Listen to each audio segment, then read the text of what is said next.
us going. It's Yeah, I the think Tekken we're UK back. 7 Championship. And first up on the stream, we've got Euphemism and Kane and Trench. Euphemism. So do you know much about Euphemism at all?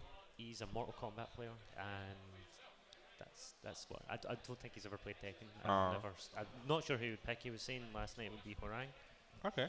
and obviously Kane. Everyone knows Kane and Trench, the current UK champion, looking to add Hypespotting to his, report. The names on the stream are currently wrong. It will be Horang on the right, who is Euphemism, and it will be Yoshimitsu, who is Kane and Trench on the left. Kane and Trench is definitely a Yoshimitsu legend, I think. Now, he's kind of put his status down. Oh, especially after enacting the Rage Art while earning his place in Tekken, the pre-championship. And he's obviously, is that an alt colour? These are new to this build, are they? I've not the red Yoshi? It's always been there. So we're going to start off right now. See, Kane and Trench probably getting on. That was a really nice low parry there. So Kane and Trench is he's a player that really feels on reads. He really plays on reads and how he feels. That was a nice. Oh, that was a nice tech catch as well. Yeah, very nice. It goes for a setup, a hop and punch. Was that? So it's a new move that Yoshi's got, and is I think plus on block. Oh right. Okay, so he has advantage after, so it's still his turn. So Kane and Trent's definitely taking the first round. Yeah, very convincingly, and made the most of the wall break there. Obviously, if he'd left that to the next round, he might have got a little bit more damage, but Euphemism is just trying to kind of feel out. He is a new player to the game, so he might... I'm not sure he's overly confident. He was talking about learning strings for Harang and putting them into flamingo stance, but he did say he wasn't fully confident with it, and you can see he's missing a few ducks, and he's never really learned Tekken before in that sense, but he is really interested in it. Like a lot of the players here, the new players, Tekken 7 has everyone talking at this event, and that's the best for it. Yeah, that's the beauty about this whole tour, because it's also giving people that haven't actually really had a chance to play Tekken 7 to actually go and try this game out. So obviously the tour is going to be going around the UK. Yeah, so the next stop's Manchester, isn't it? No, the next stop is actually Dublin. Is it Dublin then Manchester? Yeah, I should believe so. But you see Kane and Trent really taking community. That's a new string, counter hit there. And that's really good from Kane and Trent. That's perfect. Kane and Trent knows in this game when you get a side splash, you need to really adjust your combos. You don't really want to go full on in. You can end up in Tekken and you can get hit back time. It's really funny. So it was good that he recognized that it was a side splat and just continued. Normally you want to do a really chunky mid. Yeah, they just went straight back into the rematch as well. Just right back into the base start. Obviously, posits after that. You can duck the spinning fist, yeah, I believe so. Okay, nice down jab, alleviates the pressure. I wonder if that's something that Kane is going to pick up on. That he's down jab quite a bit. Down jab is good for to alleviate pressure, but when people get a read on when you're gonna down jab, you eat a parry. It's a special mid, isn't it? Yes, a special mid, so it means it can be low parried. And it can be blocked standing as well. Yeah, so... Well, starts off with the poison breath. He's getting confident now. Yeah, he's just fishing for a counter hit. And this is 32, best start of 3. Yeah. And that's what he's all the way up until this final. And that is plus. What I'd like to see Euphemism do just now is maybe a little bit more side walking. He's getting caught in a very linear game just now, and it's really difficult. Tekken's one of those games. That was a really nice combo ender. Tekken's one of those games you get lost and you get lost in strings and you forget that, especially as a new player, you get a wee bit nervous. Like you don't know when you should do things. Yeah, definitely. You said Euphemism is a new player. So it's going to take a bit of time to get used to things. Maybe Yoshimitsu is a character which I feel you have to take time in the lab to learn. That's a nice tech catch there. So with that, it's an unblockable view tech roll. Ducks it, and that was a really nice, very nice punish. Takes it 2-0. And that's 2-0, yeah. Good games all round there. Looks like we've got some players sitting down front. So you can see Kane and Trent starting off where he left off, basically. Very strong. He didn't even get the opportunity to do a rage art. We could have seen the sword. The hype sword. Yeah, Kane and Trench is definitely someone that's really come through. Like it's really nice to see a really new player. He was new school with Tekken Tag 2, wasn't he? Yeah, so it's from London as well. Yeah, so from London. He kind of came up through probably the best scene in the UK, arguably. It's one of the strongest, and there's such a vast number of Tekken players in London as well. It seems a good place to start, and it showed because speaking to Kane last year and with his tournament wins, he studied Tekken 7. Yes. He knew going in, these are my new moves with Yoshi, these are what they do. It's really impressive to see someone adapt so quickly to the new mechanics and do so well on the main stage. Especially that was his first time ever touching Tekken 7. Yeah. That's the most amazing thing, and to play at that level and actually have that kind of muscle memory down already and know how to maximize and optimize your combos. Especially, it was really good. And he also utilized the new mechanics. He did Yes. use some rage drives. He used some. We know he used the rage jar. We've Yes, seen the rage jar. It's amazing to see someone like so many players. Like you're seeing old Tekken players, some kind of veteran players come right in, and they're getting used to these new mechanics really quickly, and it's nice to see. And it shows that Namco really thought about the design as well. They've made it not that these new moves seemed alien. They're to bring in new players, and it really hits the sweet spot. It's so theatric almost when you see all these big kind of flashy finishers. So yeah, I definitely agree. That's one thing I really do respect about Tekken 7. It's a thing where it's got legacy. So people that I've been playing this for over 10 years myself. That people like me can pick it up and it still feels like a Tekken game, but it's still got that fresh feel of it. So with all the rage arts, the rage drives, and even just the effects. Even just the new moves, just the effects, the actual visual aspect of this game. Because this game, personally, I think is visually beautiful. Yeah, it looks great, and I think they've added a lot of not like sparks and kind of flair to everything, but it just enhances what was already there. Like definitely, I love Tekken, but Tekken Tag 2 and previous Tekken games were a bit harder to understand when you were watching it. But now with the slow mo, you understand that is a moment that you did take a breath in. The player did. You're like, oh, I almost lost there. Or sometimes it's even just seeing when you do a power crush, just the slow is. For instance, someone does a series of moves as they're all absorbed, and then it's just dished back out in this big flash as a character absorbs it and power crushes. So but definitely, I think the slow motion is one of my favorite additions to the game. Definitely one of my favorite additions. Absorbed, and then it's just dished back out in this big flash as a character absorbs it. I guess, but definitely, I think. All right, so I guess we're gonna get our next match up. So I think we're gonna have Fergus. Fergus and is it Mega Man? Fergus and Mega Man. So I don't know if you can see, we actually have Fergus playing someone that's actually cosplayed as Mega Man. Yeah. Oh, maybe not. Maybe Mega Man's just here for the spectacle. Fergus is definitely playing. Fergus will be playing Asuka, won't he? Yeah, Fergus is another well-known to the online realm and well-known probably in the Tekken community globally. He's CKT as well. Yeah, I don't know if he's CKT. entered under CKT. Yeah, Fergus he did, would have definitely. He's definitely a Asuka specialist. Fergus is one player I really feels like a really scientific about the game. He really breaks the game down. He really goes into like practice mode. I've seen him do things in practice mode and test certain situations, test Oki out. Now, one of the things with Fergus is he really shone in previous Tekken games with Oki.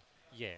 Now, in Tekken 7, there is Oki, but it's a whole new game. It feels more complex as well because you've got the new get-up methods as well, so it's even more you have to concentrate on. So it's going to be very interesting to see how Fergus can adapt with this new Oki system. Yeah. He's always been fundamentally strong, but I felt that in previous versions his Oki game is what really took him to another level. Yeah, it's definitely true, and also a lot of enders and a lot of common combos that we're seeing just now in Tekken actually not dramatic knockback, but it is enough that you probably won't get the Oki. You have to make the decision now. It feels like there's a more conscious decision between spiking, which is hitting someone directly into the floor, or just the knockback from your normal ender. So it makes it'd be nice to see how that kind of impacts on Fergus and how it would impact on other players to see, will Fergus sacrifice damage just now, or will he just go, I'll take the damage and I'll reset the neutral. So I guess you can see the cosplay. That is definitely Mega Man. It's SKK Survivor. You familiar with? No, this is actually the first time I've ever seen this guy. He said he travelled up here, and it's actually quite interesting.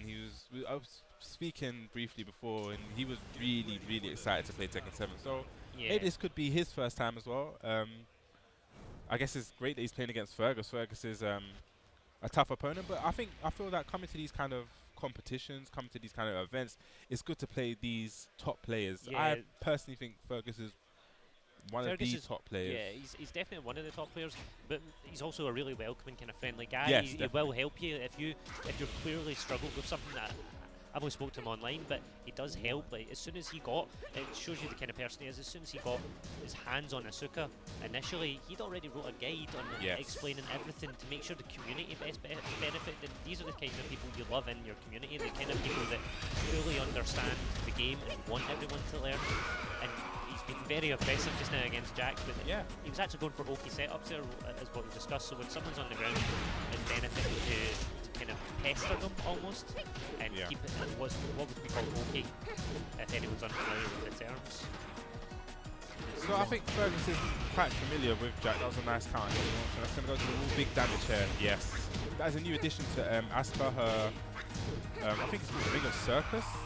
The Ring of Circus string. It actually, the mid kick now hits that on. It's a staple wall carry. Before that only used to work on larger characters, big characters, or call them fat ones. Well, Jack does count as a bigger character, doesn't he? He's just got short legs. Yeah. Is that still as common not problem, but before you had to maybe adjust some combos for Jack because of his body size?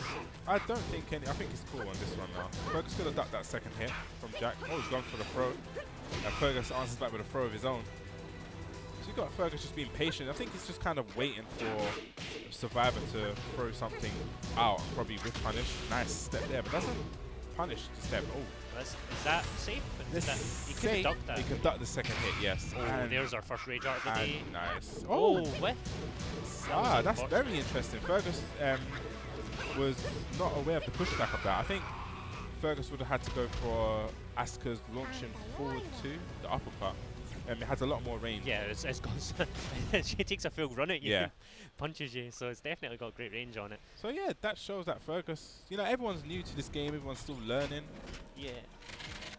But he did have the right idea. Right idea. I can probably launch that, and I think that's common with most rage arts, isn't it? That most of them, if you do get blocked, you're going to eat big damage yourself. But it's a high risk, high reward. Yeah, it's high risk, high reward. But generally, when you throw out a rage art and it's blocked, generally you have a lower life.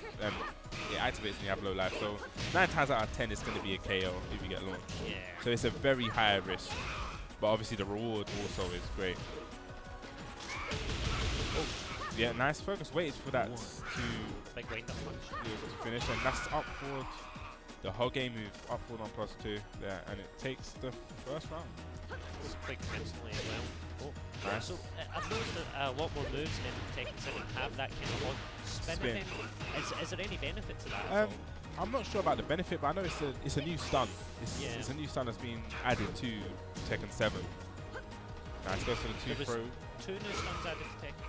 Pardon? There was 2 new types of stun added to Tekken 7. Yeah, there's that spin stun that you saw, and then there's that kind of toe stub. Yeah. Where you grab your toe. Yeah.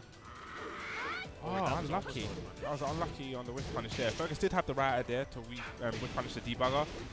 Do a full crowd. Ooh, he's just abusing the lows and goes for a down forward too. And yeah, this gets a combo. Oh, he goes for an okay setup. Maybe he wasn't sure how to maybe his mind a bit froze a bit. Maybe it's the stage. Especially, but that was a really good combo. It shows that Survivor has been researching what he wanted to do. Fortunately, Jack's kind of a legacy character. Yeah. I don't think there's ever really been a game he's skipped out on. Tekken 4. Tekken 4. That's one for most people. And that was a different type of Tekken 4, wasn't it? It was the amount of that. Yeah, that's not gonna. He's gonna block that. Yeah. See, he's adjusted there. That was good. That's how I say Fergus is a type of player that knows how to adjust. He reacts accordingly to what happened previously. So he saw that his previous punish whiff. Down forward 2, wasn't it, or what was I think it went for up forward 2. I can't remember the name of that move. But then he saw that okay, maybe I have to go for that. So he went for the power crush, and that sealed the deal, didn't it? Yep, sealed the deal. So up next, we've got some people queuing at the front of the stage. I can still see Kane still there. I'm not sure if he'll be up though. I guess he's just hanging around, scouting the competition. Yeah. We've got a who's who of Tekken down the front. Up next, we've got Bobo. I don't know if he's entered as Wednesday's R3D Bobo, but Bobo is a Nina player. Okay. 2 years ago he didn't overperform in tournament, but we every year we have a 10v10. It used to be like Scotland versus the rest of UK for Tekken, and Bobo almost single-handedly carried us through London with Nina. like all the other players. He has a really good Nina. I think I was speaking to him earlier, and he was having a little bit trouble adjusting to some of Nina's new strings. Yeah. But he used to consistently get the instant well rising ones, The butterflies, yeah. So he's definitely maybe underrated in some people's. Yeah, I've actually not seen him play, so it'll be very interesting to see him play. And we got C Crizzle, Yeah, so who I think is gonna play Law. I know he's a Law and Raven player, but I feel maybe he's gonna play Law. When I've seen him play Tekken 7, he's mostly played Law. Yeah, I was stunned. I was watching Law earlier, and his front kicks, the 3+4. I hadn't been. The shredders kind of, yeah, kind of thing, yeah. I didn't know it was a 14-frame launch now. It's got extension. 3+4, and I was like, whoa, what is this? Because the first time I was hit by it, I was like, oh, I blocked it, I'll punish it. When to punish it, and just got I was like, oh dear. I'm sure the last hit though is high. It is a high, yeah. It's just it's that level of unfamiliarity, and I think that'll because Bobo does regularly practice or used to regularly practice with DJ Vu. Oh yeah, he is one of ours, Bobo. So he's from up in Scotland, and we did all used to play together. So he does have some Law practice, but whether or not that will transfer if C Crizzle does it, I'd like to see him. He said he played Raven, didn't he? He also plays Raven, yeah. So, but Master Raven in this game, she is like Raven, but there's a few. Obviously, there's a few additional moves, so the combos would change from how Raven combos would have been. So to incorporate the tail spins. But I'm sure Crizzle would have done his research. Yeah, definitely. Yeah, he's definitely one of the better players in London. Definitely. He actually came, I think, 9th in Ultimate Tournament, which that's is really good. Yeah, kind of like a European major. I think I'd like to see him play Raven as well. I think that would be, in terms of non-Bobo, I think that would be more advantageous to him because I don't think it's a matchup we really have in Scotland at all. I know Bobo plays a lot online, but it might just.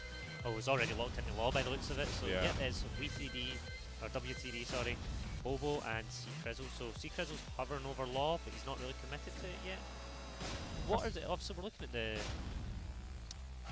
Well, they're gone now. The binds there, but it had 2 new symbols when they were button checking. I didn't actually see. We might see. Oh no, it looked. One was like a Mokajin, and one was. So does that? But I really wonder didn't if it coincides with every unique character's rage arts. Or that'd be quite interesting. I really like the graphics on it. At least it looks quite nice. A wee nod to Mokajin. So we got Crizzle. C Crizzle on the right and Bobo on the left. Both pad Z players. Bobo or Z Bobo? Z's new to me. He never had a Z before. Interesting. New names, new games. So one thing about I think Law's Rage Drive is actually one of those ones that are actually unsafe. Unsafe? Yeah, on block. That's interesting. So the way I'd obviously from a spectator point of view have seen the Rage Drives are just that it seems like it gives you that extra mix up. So it's interesting to see Laws. But Laws is confirmed off Dragon Tail, isn't it? Is it safer than Dragon Tail? It's safer than Dragon Tail, yeah. I'm not sure if how. It's not launch punch, it's probably worthwhile doing it. Great block on the sweep. Yeah. Is that the combo? Yeah. Nice legend kick. Oh, that's not a legend kick. Can't remember the name of it. Is that not just 4-3-4? 4-4, yeah. RBSS. And Crizzle being relentless there, just showing unlimited pressure. I like how they've kind of changed martial law in this game as well. He looks just a wee bit more. His face, it looks a little bit more weathered, and it kind of looks just that bit different. Yeah, there's a lot more texture in him. The same. It just feels like he's been a staple for so many years. He feels like he's the age he should be. You know what I mean? He's an old guy now. Like he's got a son who's running a restaurant, presumably for the whole. Wow, just needing the pressure, just kept on hitting Crizzle. Crizzle seemed like he didn't know how to get up there. Oh, gets hit by the second here. And that actually counts. You can start combo from forward. Yeah. When he kicks, that's nice. Rage drive. Did Bobo hit a button? No. That was really nice. So what Crizzle done there was he put himself in minus frames. Like just enough to bait. Yeah, it was. To try and he wanted to bait and Bobo to press a button so he would eat the rage art. So nice stuff on the butterflies there. Oh, drops the combo. Nice launch throw. It's gonna go to the wall. Yeah. Oh, that's a combo. But catches Bobo ducking. Yeah. I have noticed Bobo's ducking quite a lot. I think he's quite scared. Yeah, that's one thing I personally feel that you don't really want to do at the wall in Tekken. Yeah. Is ducking at the wall because generally mid moves that wall splat are very damaging. You don't want to eat that damage. Oh, ducks the second hit, but doesn't capitalize on it. It's also a really hard hit to kind of duck. It takes a lot of practice to get used to that. But see, Grizzle's shown he knows the matchup knowledge there. Just nice trade. But Bobo definitely is not out of this. He's 2 rounds to 1. And he could take this round, yeah, with the 1+2 throw. And this is 2-2. Maybe Grizzle's a bit, you know, flustered a wee bit. Yeah. Maybe he's not familiar with Nina against the junkyard. Nice conversion. But drops the combo. That's the second time this whip. Do you think that maybe have something to do with the way it's back, not the back face turn. towards, the back turn? Could be. Oh, can't hit there. Go for the legend kick. That is huge damage, and Grizzle there takes it. That'll help kind of with composure as well. Just getting it perfect right there then against Bobo. Bobo taking a minute to think about if he wants to. Oh, just jumping right back in. Oh, so okay. Bobo could definitely do it. He yeah, almost he had shows it. So right it's there. Just He's putting up a good fight against see if Grizzle. he adjusts this time. He was kind of getting caught in a lot of linear play as well before, so it'd be nice to see. That was a really nice parry. Oh, that's unfortunate. Oh, unlucky right there. The second Bobo goes to sidewalk, you'll see Grizzle shows that he knows his homing moves. Yeah. He keeps on getting hit by junkyard. The last string. You have to normally you want to low parry the second hit of a junkyard. Because it will make the second, because you've got junkyard into the other. I can't remember what the follow-up junkyard is, the back two. Oh, that's a high as well. That's a high as well, yeah. So he could, it's always best to either low parry or low duck. parry, yeah. So you got Grizzle up 1 game. That was unfortunate. They're just slightly off axis. Yeah, for Bobo, that was a really nice low parry. Oh, doesn't go for the tailspin. I think it might be a bit unfamiliar. Yeah, unfamiliarity, yeah. So off of low parries, you can generally get a tailspin now. Yeah. So you can extend the combo even further, carry them further to the wall. It feels like you get rewarded a lot more for low parries again. Yeah. So what I've noticed now is Grizzle is doing junkyard a lot more because he sees that Bobo is not low parrying the second hit. You need to. So it's good that Grizzle has really recognized this and is abusing it. Yeah, they're definitely both adjusting to each other. Yeah. Early on, Bobo was getting a lot of lows in, but he stopped. The rounds he won, Bobo was really capitalising on any low that he could find, but it's maybe just a bit too much training just now. I don't know. Yeah, gets the the wall. wall. Yeah, Full nice combo. That was nice. That's a nice chunk of damage to start with. Didn't duck the second hit. That's it. This should be the round. Yeah, nice. definitely. That was really good by Bobo. I think that move's called the blonde bomb, right? I think it is. Yeah. Oh, that was a nice duck. He got it that time. Yeah, when you duck, you need to capitalize on these ducks. You're giving away damage, free damage. Okay, junkyard again. Oh, nice conversion there. That was a really nice conversion. Doesn't duck the second hit and forward 3. You go just relentless down forward 1 pressure. Oh, that was unfortunate, just a whiff. Oh, down. Oh, yeah, this is going to be a lot of damage. Goes for the whole It move. isn't guaranteed there, but could see Grizzle at the wall to do Dragon Tail? Not quite sure. Oh, gets hit with a. That's a thrown out of his move and just slides. So it's if you heard the activation. So Nina went for a rage drive, I think, or rage art or rage drive. I'm not it wasn't sure. a rage art. It was the rage drive. power Sorry. crush. No, you heard the activation for a rage. He didn't lose his rage. Yeah, rage drive. I misses the the flying kick. The DSS. Yeah, the DSS cancel. And again, Junkyard seems to be really giving him a lot of mileage. Just relentless pressure now. Senses. Oh, just wake up free. Kick, yeah. That's nice. I like Grizzle. He didn't let off the gas. He sensed that his opponent was, struggling to deal with the pressure. And yeah, that's it. Yeah, I like that. It was good games as well. You seen Bobo adjusting, and you did see Grizzle adjusting a little bit. It was. And Grizzle definitely adjusted. He was going for junkyard like numerous times, and he saw that he wasn't low parrying the second hit. And that's one of the things I agree with. Like, if your opponent doesn't adapt, then by all means, if it's giving you the wins, it's giving you the wins. So and up next we've got Simon, the Truth. Now this is someone I really am looking forward to see playing because I've heard so much about this guy, the Truth, but I've actually never witnessed him playing. I've always heard that this guy is really strong. Well, when they were holding for Hypespotting 4, when they were holding the qualifiers, Simon put out Fergus. He did? Yeah, that was 2 years ago. That's how Simon came here and got. I think he got top 3 in Hypespotting 4. Yeah, that's the one, the year that Rukang won, right? That was the year. Rukang is actually the current Hypespotting champion, and this could be a 3-peat treble. It would be his third. Yeah, I don't know who won last He year. won last year as well. So this could be Mario's 3-peat, Rukan's 3-peat. But there's definitely a lot of competition out here. Definitely a lot of competition. And it's a new game, and people are hungry as well. Yeah, People been cramping all night, just getting everything they can. And obviously, this is the first step of the tour. So we have four other locations, which is so next week will be Dublin. The week after that will be Manchester. Then we're gonna head to Birmingham. There's not two in London. That's a real misconception. Is it the MCM? I'm getting so there's the next one's in Birmingham. Then the final qualifications for it is in London. The final is in MCM Comic Con, which happens to be in London. There is not two London qualifiers. That's no. final, yeah. I've seen people online say there's two qualifiers in London. There's not two qualifiers in London. It's literally there's a qualifier and the finals are in London. So top 3 from every event qualifier will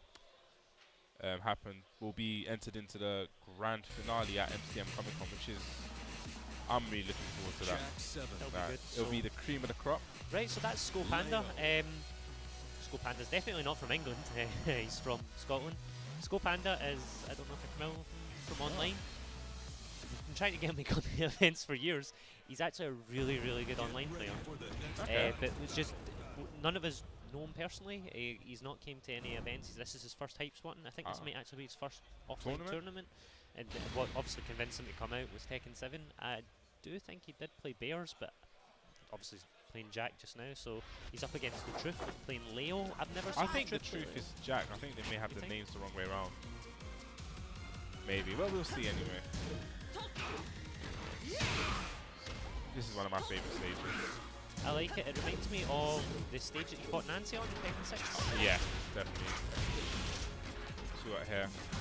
So I like this. They're just spacing each other out. Just sort of pokes down 4-2. That was a really nice punish. And the punish on Leo's down 4-2. So these two definitely have knowledge. Yeah, definitely. Punishing correctly. Nice. You see as well that they're feeling each other out. It's yes. It's kind of different kind of game you get with Tekken when two players know everything. That was a really nice punish. Are we going to see a new Rage Art combo? Okay. Unfortunate whiff, and that's going to go. It didn't take it. Yeah. I don't think he could have. That was a side throw. Yeah, he could have taken it. Nice down forward one. Kept it nice and safe there. Down forward one. So they are switched. Sorry, the Truth is Jack and Leo is Skull Panda. Sorry about that. That's interesting to see Skull Panda play Leo. Is Leo one of the less changed characters going into 7? So say that again? Is she one of the characters that received less changes? Or Leo? She's got a few new changes. I feel she's got new moves while standing 4 1+2 is definitely a huge buff to her. So her while standing 4 punishment is a lot better. Yeah. That's still 11 frames. Is it yeah, it should be. Oh, that was a nice. That was a really nice whiff punish. Okay, is this gonna go to the wall? Just keeps on just whiffing it. Is it K&K stance? I think what's happening is he's doing too many hits in the combo, so he's pushing Jack further and further away. Nice toe kick get up. That's one of the new get ups as well. Yeah, definitely one of the new get ups. Nice throw break. Oh, down forward 2 at the sidewalk. That was really nice to recognise that head through. So we're going upstairs now. This is one thing I was saying about the tempo. The tempo really changes in the last round. Down back 1 pressure, sorry. Oh, just with the grab. Yeah. 4-2 blocked. Gonna punish that. Got down back 1 pressure. That's one of Jack's best hopes. Down back. Yeah. Nice launch again. Jack also has massive arms with down forward 2 launches. His down forward 2 has a lot of range. You gonna block this? Oh no. And anyone's not familiar, that's a just frame block, isn't it? You can, if you catch that and you react perfectly on time, you can hold it back. Yes. Block the grab. So it's very difficult to. It's very difficult to block that. So what you would do is you hold back as soon as Leo kind of touches the ground. Yeah. And that actually makes that throw, the follow up unsafe. Like very punishable. Yeah. So Skull Panda asking to check his buttons. Hopefully that wasn't. Okay. Jack 7. Yeah. So he forgot to check his buttons before again, and that is unfortunate. Yeah. Always check your buttons. That's the rule number 1. Yes, definitely. Especially now we got the button config in this build of the game. This is the Eddie and Kuma build, just in case people are wondering. Is there new costumes in this build at all, or is there just new stages and new To be, I know they got new stages. As to anything else, literally, I don't know. I do like that there's alt colours for each costume now. You can select them. Yes. You couldn't do that before. It's just the nice little touches they've added. You don't notice it, but if you like preferred player 2 colour for Law when you were playing a Law mirror, you couldn't select that, and now you can. I really like this new layout. It kind of reminds me a wee bit of Squall from Final Fantasy series. So it's really nice. I really appreciate the kind of design to it. And then Jack's just Jack. It's just a big guy. Yeah, it's not gonna go get the wall splat. Nice. That's the new punch I'm talking about. The while standing 4-2. And that's also Leo's doing the big home kick there. You can duck that. The problem with ducking it is if you start ducking it, she has a mid. Yeah, out of her stance. So that was launch punish. Yeah, block it. Not blocked again. So he could have launch punished the sweep. Yeah, that's what I was thinking. Yeah, definitely could have launch punished the sweep, but I guess he just wasn't ready. But I guess if you're ducking to block, you should be ready for these sweeps. Nice duck there. The duck we were talking about earlier. So you got the spacing. Trying to just use Jack's really a poke heavy character, so Jack wants to get in there and do his lows, his down fours, his down back ones. He has got massive limbs as well. Yeah. This could go to the wall. Yeah. Down back one. I need to wait for that was a nice sidewalk, but just a little bit late on the punish. Nice block and hell sweep right there, yeah. And this should definitely be it. So we've noticed the Scopanda's gone for sweep bang. Yeah, he's numerous times. Yeah, I think getting punished. The truth is starting to catch on to his pattern. He needs to change up a bit. He really does. I think he could though. He's kind of now. It's one of those ones where it might work. That was a really nice duck as well. Yeah. It's one of those. No, he's just still going for a sweep bang. He gets hit by the second hit of him. Goes for a grab. Flips. Nice forward one. And this is where Jack. Oh, that was really nice. I was going to say that's where Jack becomes really dangerous in rage with his pokes. It's even a stray poke does chunks of damage. Jack's rage grab, is very scary. The V-barra. Yeah. Very scary. Oh, goes to the volcano throw, and that is unbroken. Doesn't get the combo though. Drops it. So what the troopers want to do is, I think it's down forward 1-1, which is Jack's new move, which would actually after the throw go for a tail spin. It's one of those things you have to learn, isn't it? Yeah. It's the first time the Troops played the game as well, I believe. Probably, yeah. Debug. Goes for down back 2. Now down back 2 in this game actually doesn't knock down. Does it not? Saw there. But as you see, Leo came back with a hell sweep, so. I think it's Scopanda's committed to the hell sweeps, and it has worked. It's actually got 2 games, so it's a nice choice. If you Y raise 4 there, that would have worked, wouldn't it? Maybe. Got a down back one. Oh, just walked into a down throw 2. He's going to get the wall. Yeah, that's the combo. Huge damage. Okay, Tolkien goes back. Okay, goes for 1 throw. That is a really good throw. When Jack's back is against the wall, if he goes to his 1 throw, even if it's broken, it switches positions and Jack comes off the wall. So that's and takes that. This makes me laugh. I absolutely love this. So up next, we've not got any players queuing just now, but I presume they're just coming up. It looks like Smid standing back up. Smid and Crizzle. Is that who that looks like? Maybe. Because Smid and Kane are in the same group. Crizzle isn't in that group, maybe. So it could be Kane and Trench and Smid. I guess we're gonna find out. No, it'll be Kane and Smid. They're definitely both in the same group. Cool.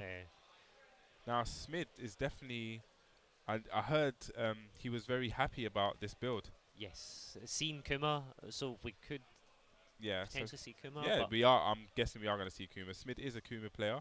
He's a drag player as well. He's been playing Dragon. But I'm sure he's going to bring out Kuma for Kane and Trent. Kane and Trent obviously is not a slouch. He is the current, I guess, UK champion. Yeah, he definitely is. But I don't know. Speaking to Smid as well, he also talked about playing Master Raven. So we could see loads of new characters. The thing with Kane and Trench, and I personally know that Kane and Trench has a lot of Raven experience, a lot Phantom.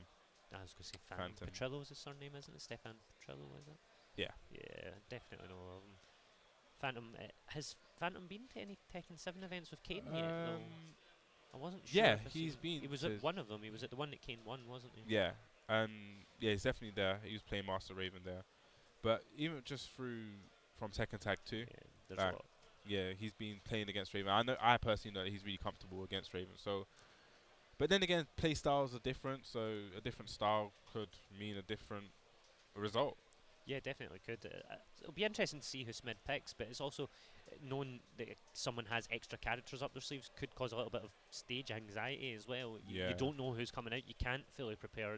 Sometimes it helps just knowing who your opponent's going to be. That helps a lot. So it's one of those kind of almost a mind game in some respects. So we've got Smid is on the right. Oh, Okay, someone's hit the. Someone hasn't disconnected a pad. Yeah. If you've read the rules, it would say you are obliged to check if all pads have been disconnected. Definitely. So you'll need to disconnect the pad. Guessing probably the players that were up there. Well, it was Scopanda and The Truth, but they don't need to do that. They could hit the home button again, go back to the home screen and just disconnect both pads. Yeah, but we're going to have someone sort it out anyway. Yeah, so obviously we've got Smid. We've already seen Smid and Kane on stream today already in their pools. Smid well, not Smid. Smid was up there, but Smid was up, but he wasn't playing on stream. So Smid earlier on was playing Dragonov against a Kazuya player, and Kane was playing Yoshimitsu against Euphemism, who was playing Harang. Yeah. So this is definitely one of the kind of fights that you're wanting to see in the pools. It's quite exciting as well.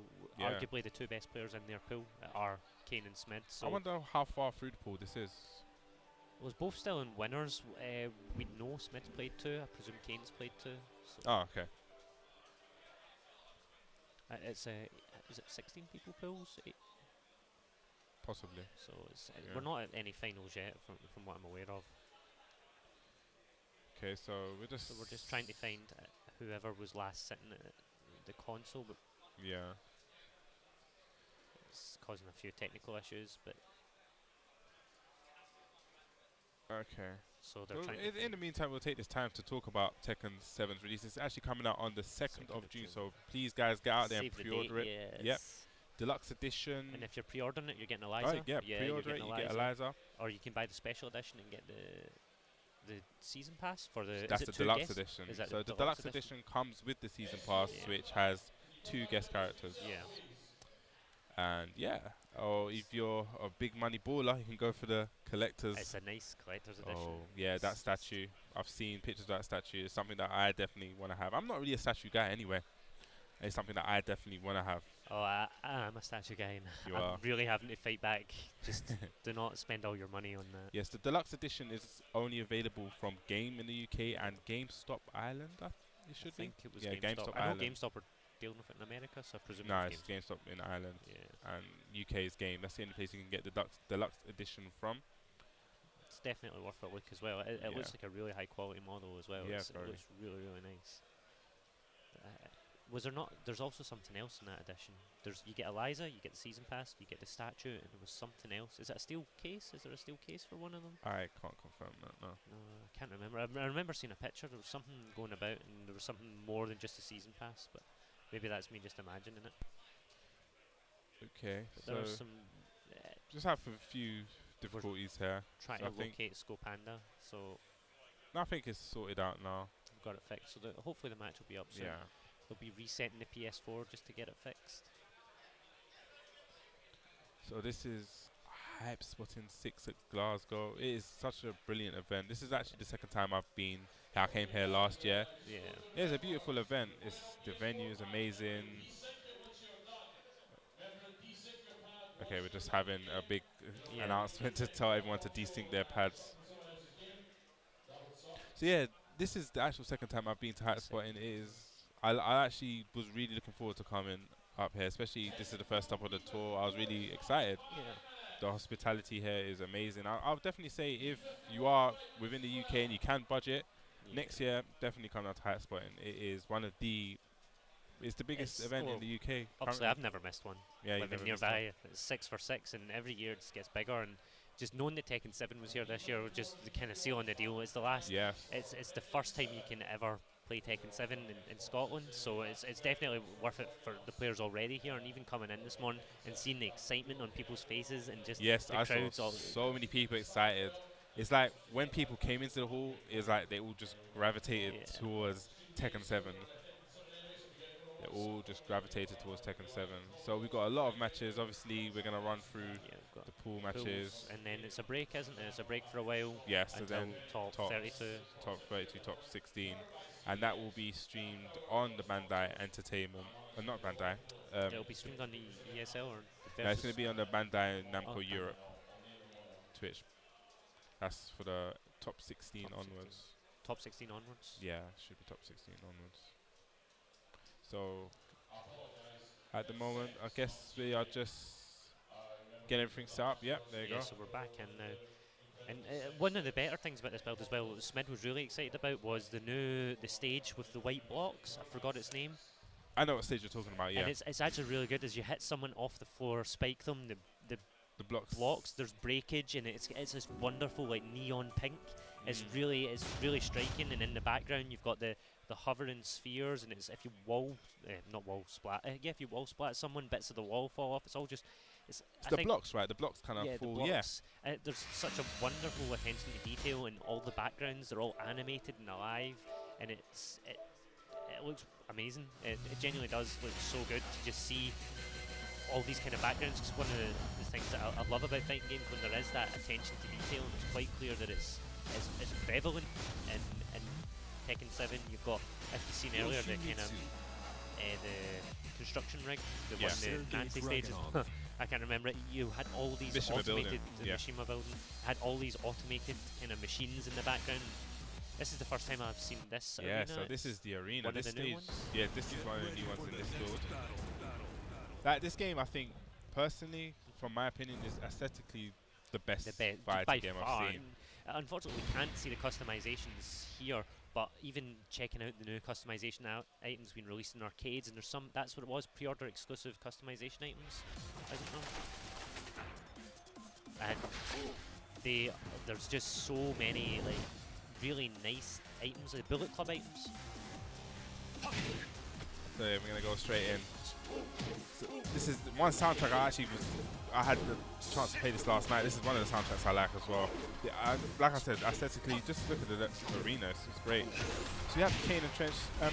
He definitely has Dragunov experience as well. I've played against him a lot with Dragunov.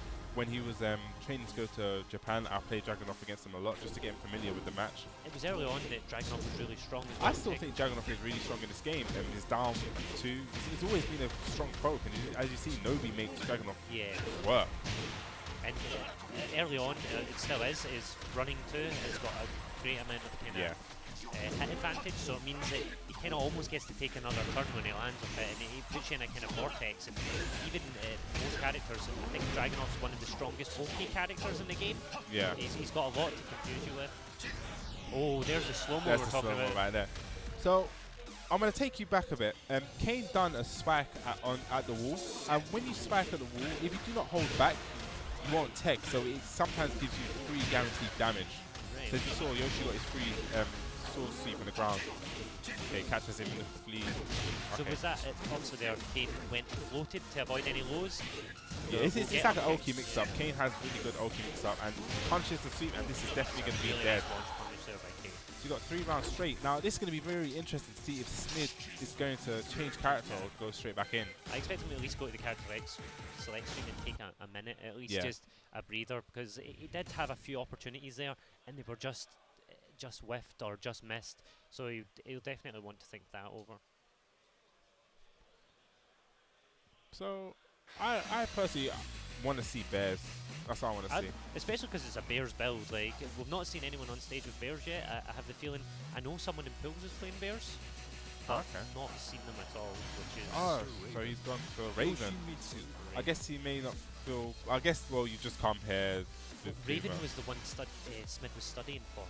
Oh. He knew Raven's changes. He was familiar with drag. I'm sure he played drag when he played it at an event. I can't remember what event. He's been to an event and played it, and he was playing Dragunov. But when Raven came out, he decided for this build of the game, before we knew it was the Kuma build, that he would look into Raven and find out what she was capable of. So Master Raven was the one he had originally intended to. I think Dragunov is maybe a comfort pick because he is more familiar, but obviously he thinks that ninja versus ninja action is the way to go. But like I said, Kane definitely very familiar with the Raven matchup.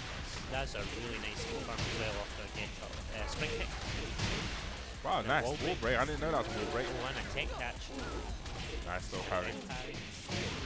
As you said earlier, Kane is really capitalising on the reads. You've seen that there. You've got get up tech trap and then low parry straight after it, which is really good presence of mind. Like, that was a nice reset. And okay this there. could it drops the combo. He gets hit by the second hit. So that is one of Yoshi's new strings, and it's one of those things where it's going to take a while to get used to because there's like a little delay within the string. So people could get hit by the second hit of the launch. So while standing, He gets back from it. Ooh, good sequence. Pressure, yeah. Yeah, that was good Really pressure. good pressure as well.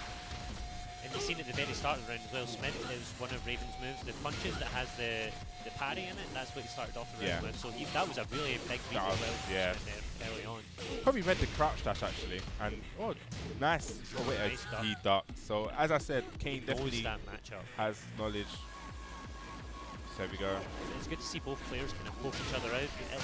As you said, Kane is a really read-heavy kind of player. And Yeah, he definitely plays by his heart. Definitely makes those hard reads. But every time we've seen him on stream recently, it shows that these hard reads are really what's make him so impressive. He knows what to do and when to hit buttons.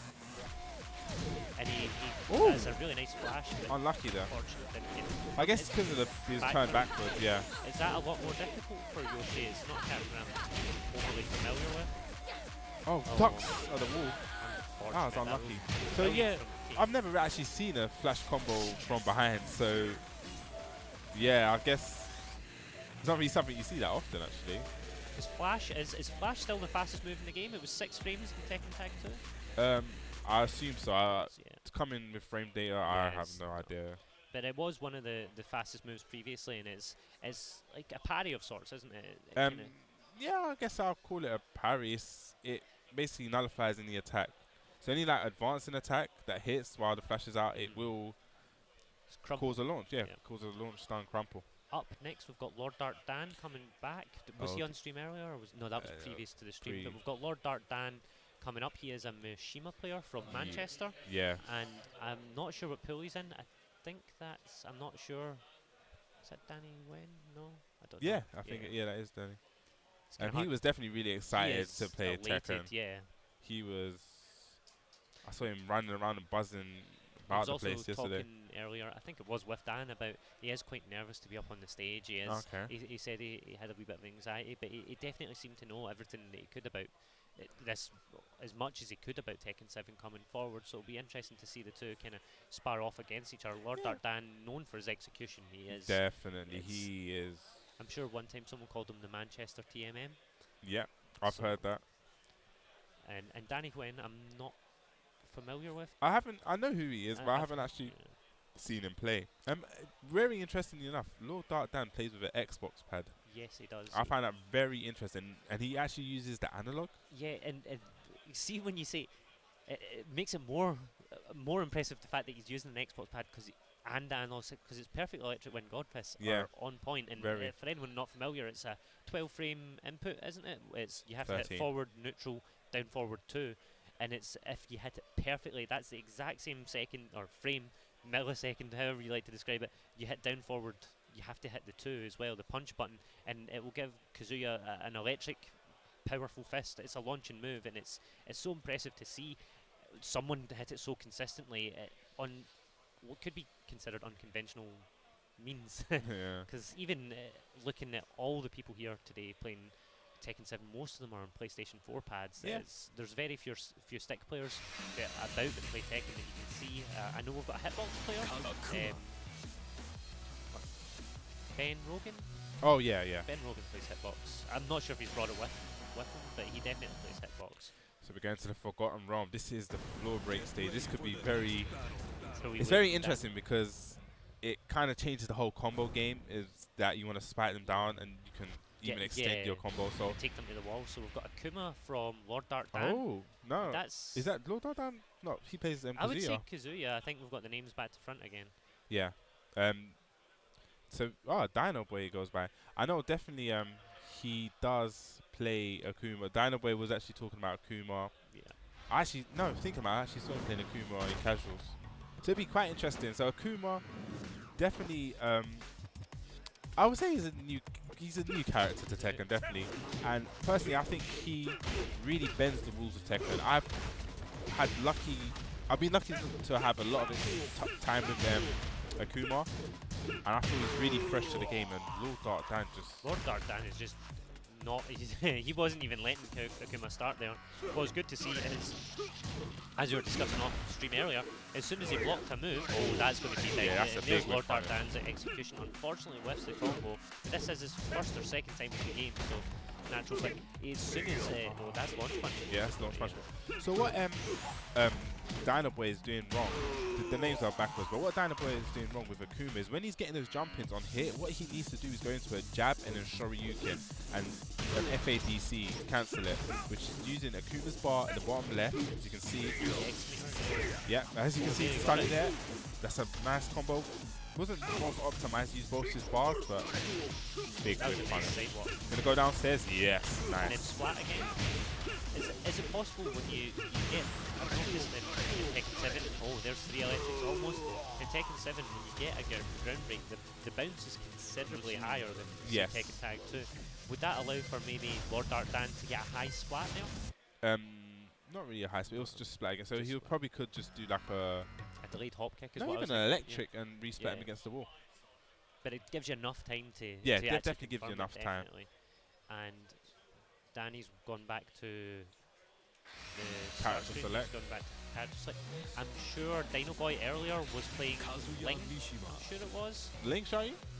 Someone next to me, I'm not sure because it was 2 people. It was Danny and his teammates sitting playing, and they were discussing and helping each other. So they were playing a variety of different characters. So it's Lars. So the other SCC boy, I'm not sure who he is playing Link.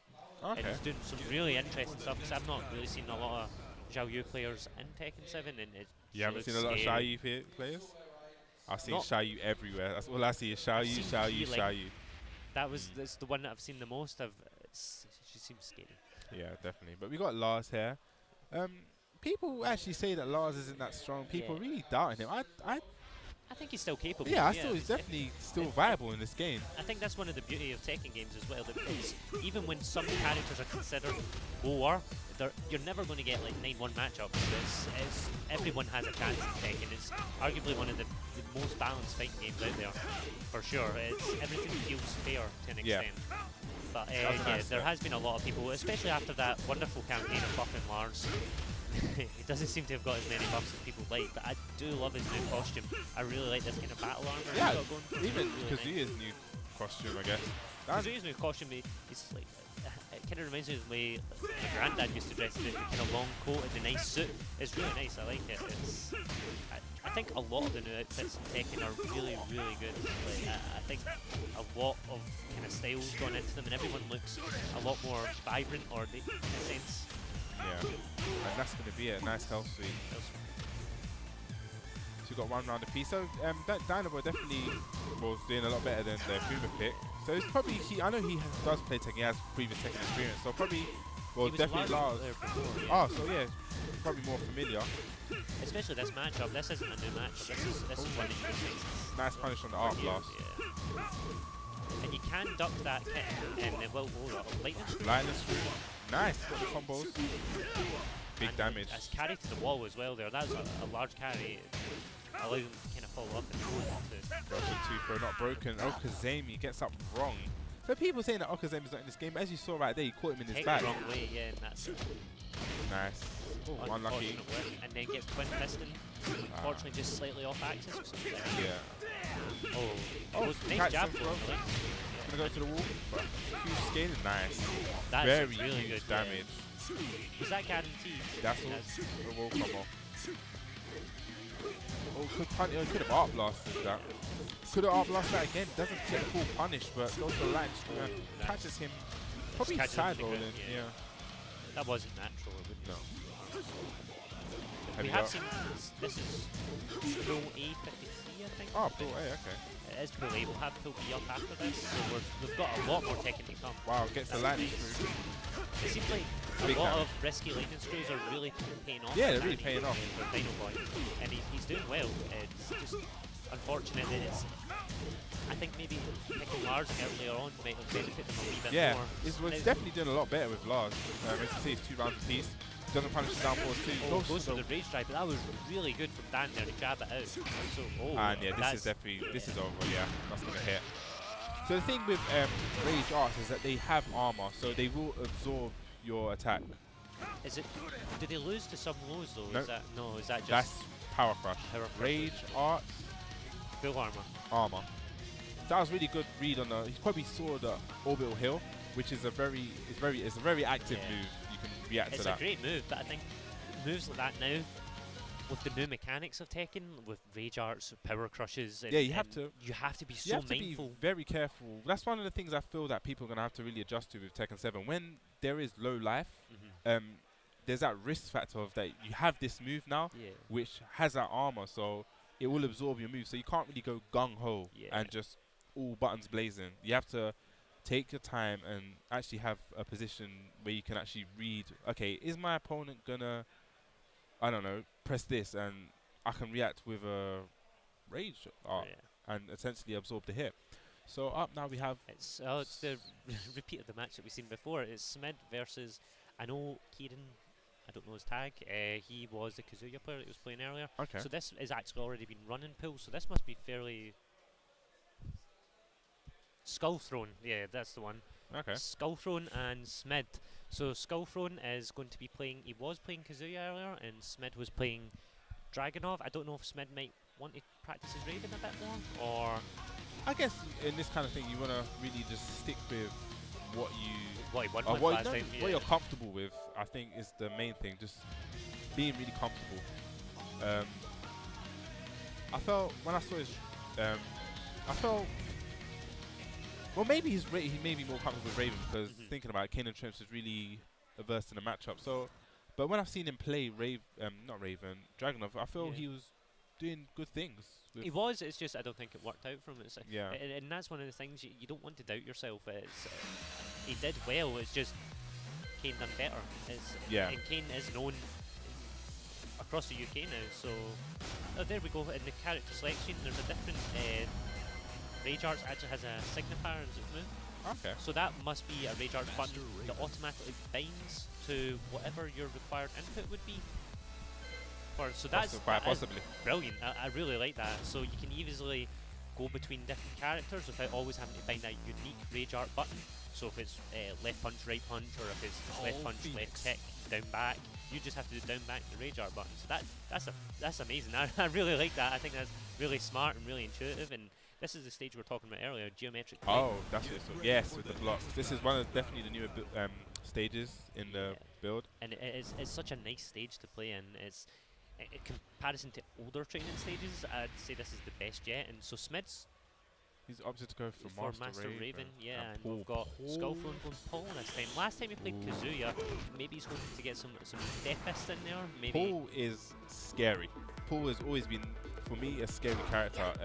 He's got just hitting moves, big hitting moves that hit like a tree trunk. Yeah, it was a really nice whiff on the shoulder there. And Smid going for wall carry. Oh, He's nice. Get it. Look at the damage on it. That is a lot of damage. Could have ducked that. Nice duck from Smid. Doesn't fully capitalise. Got a wee bit more, but there's a that's wow. swinging. This guy is going gung ho. We are swinging. He is swinging Death Fist into shoulders into Death Fist. Let's go, boys. And the thing is, like, one wrong mistake against the Death Fist and Rage, and oh boy, you're eating damage. Yes, definitely. Especially his Rage Drive Death Fist as well. That was, I didn't know if you noticed there, but Smid done some okay to change how Skullthrone would get up there. He done the flip on knockdown and then teleported over, and then it was really nice. It was a nice bit of another Nice punch start. again. So, really good presence tonight. what Scarfront needs to do is notice that Smid is familiar with pull strings when to duck. So he needs to switch it up a bit, maybe not go for those strings with the highs that can be ducked. Nice throw break. That's another change in this game. Oh, big damage. That was a third of your health. That wasn't even a can't combo. hit That clean was hit. Nice Smid's, punish. you've seen, look how much Smid's changed in his approach now. He was a lot more just patient there. He knows what's coming. Like one Death Fist here could see it. Yo. Oh my It's going to be another death fist to close this out. This could be it. What's going to happen? So Smith takes game 1, but that was... Yes, definitely. Death fist is scary. You don't, it's just a move that you don't want to eat. Well, it lives up to his namesake. If you're getting hit by that, that is a death fist. There we go. Okay, goes to the power crush. Doesn't duck that one. He answers back with a power crush of his own. Now, power crush, what it does is you do absorb the hit, but you do take the damage as well. So you need to be mindful of what you do. You can't just throw out power crushes, power crushes, power crushes. You will take the damage as well. Nice sweep, and that's definitely going to be it. And gets a splat as well. So this is what we were talking about earlier. He hit him off the wall there, and the green blocks fell out. It's just so, it's such a nice wee, like a bit of aesthetic just to kind of look at. Yeah, it's a definitely well-designed stage. And as the tiles fall away, as you hit the floor, he missed his combo. On yeah, that's a counter hit, so he should be able to convert. Yeah, and goes for a spike there. Okay, gets caught by the shoulder. Oh, no punish on the death fist. Skullfront's playing quite a bit unsafe. He's playing a bit more patiently now, but yeah, I think he's going big or going home. Yeah. Like shoulders in range 2 or 3 there, and he just wants this win, and he gets around eventually. He's playing with his heart on his sleeve. Yeah, just now. definitely. Really switch up from earlier. I think he was a bit frustrated when he came off the stage earlier from his loss. I spoke to him quite quickly, and he just seemed like he thought he knew what to do with Kazuya, and it just didn't work out. So I think this is maybe a Hail Mary. Oh, gets hit by the second hit, counter hit, and that launches. You see as well, he's going for a lot of throws after a few strings, and it's just whiffing. So yeah. I think maybe he just needs a quick jab, toe kick, get up, and nice. He went for the death fist, the rage drive version. Yeah, but just gets clipped out in the start. The death fist rage drive is that considerably more damage, or is it more damage, pushes them further back. Do you get a free charge after? I don't think. No, well, charges aren't unblockable anymore. So right, okay. You can still block. That's a big system. It's a big change, yeah. I didn't even know that. Yeah, they're not unblockable anymore. They just give you huge advantage. Okay, doesn't convert the combo. I'm not actually sure if Raven gets... That's a very nice whiff punish. And this should be it, yeah, back 4-4. So back 4-4 is a new tail spin for Master Raven. It's just business. But don't take it personally. I feel that maybe Paul was playing a bit too risky. Like, I know you play hard or go home, but I think sometimes when Smith was showing that he knew what to do, and it wasn't working, so he kind of needed to really take like a step back and just really change how he played. It was too risky, but you're also up on the big stage. Nerves get the better of you. It happens to everyone. So I think he really wanted to do some damage. And he did. We've seen some quick damage. So I'm not sure who we've got up next. There's no one lined up, but we have still got Pool are still running. Yep, definitely. From what I can see in the background. So I think we have Tekken Enthusiast standing up. Is Tekken Enthusiast? People probably recognize the name from Twitch. Tekken Enthusiast. No relation to Tekken Master though, is it? No.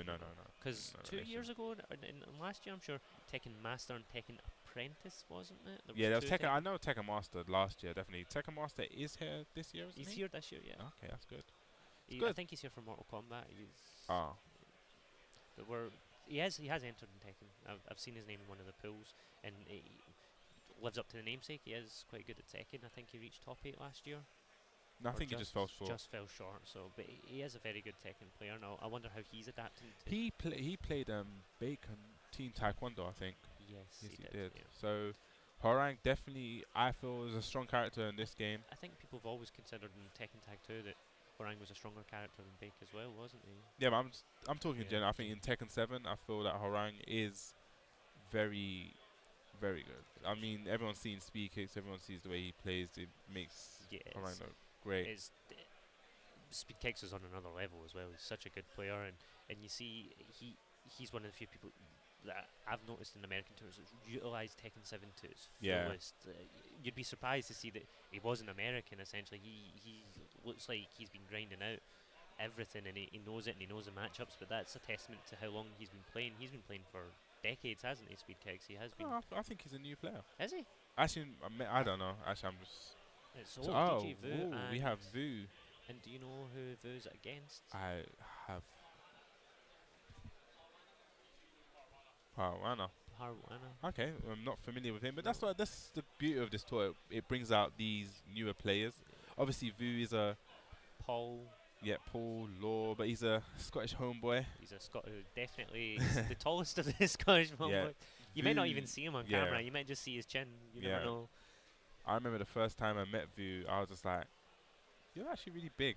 Yeah. Like, The first time when we first set up our local turns, Wednesdays R3D, he had to crouch to get into the room.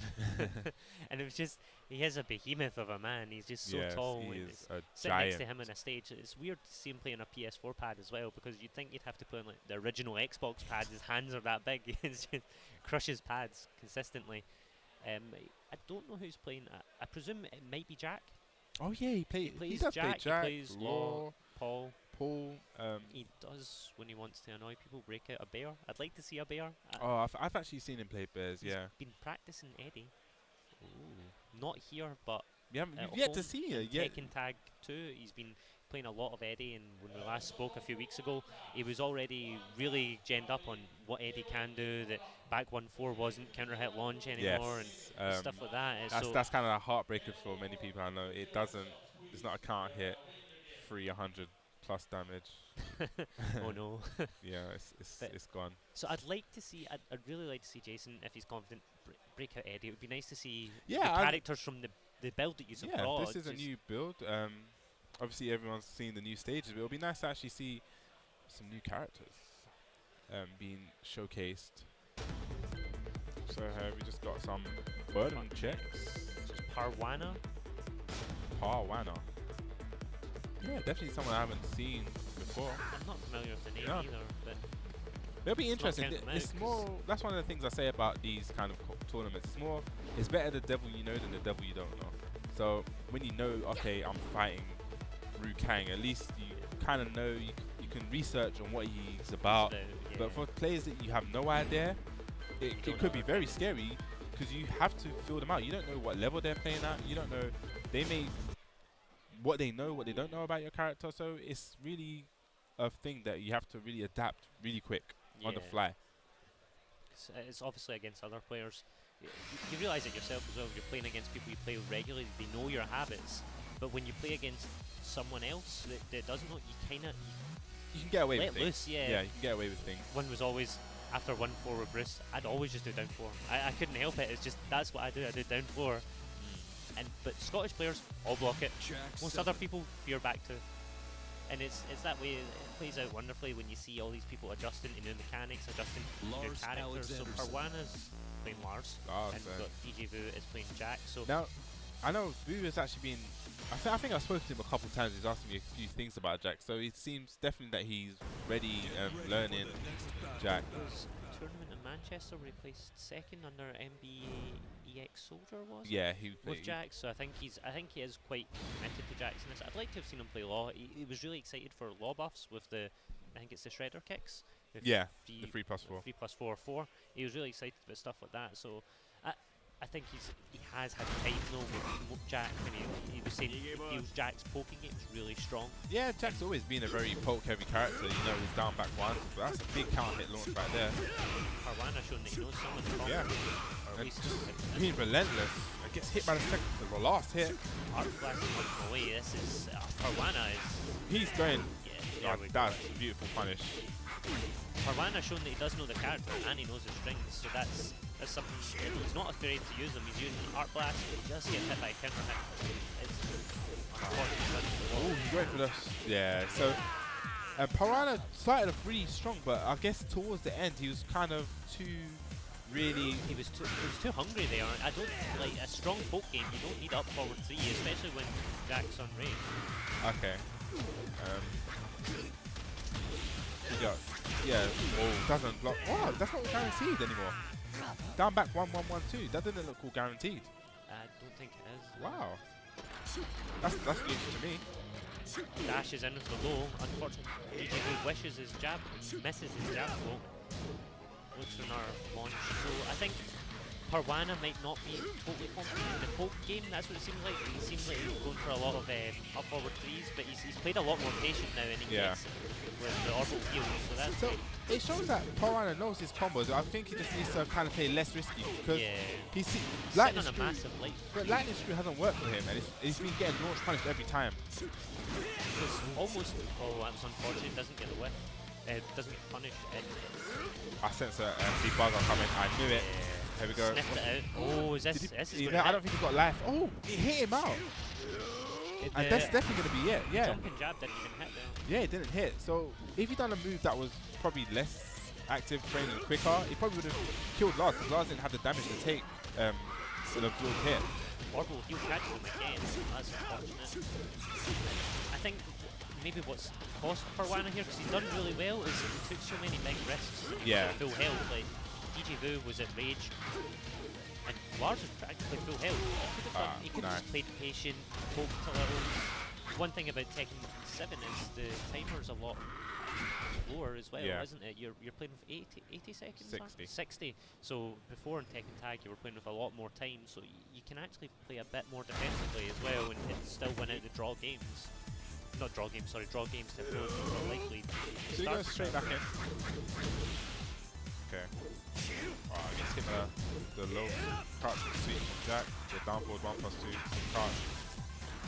Okay. Okay. Doesn't get convert. Down back one, pressure, down back one.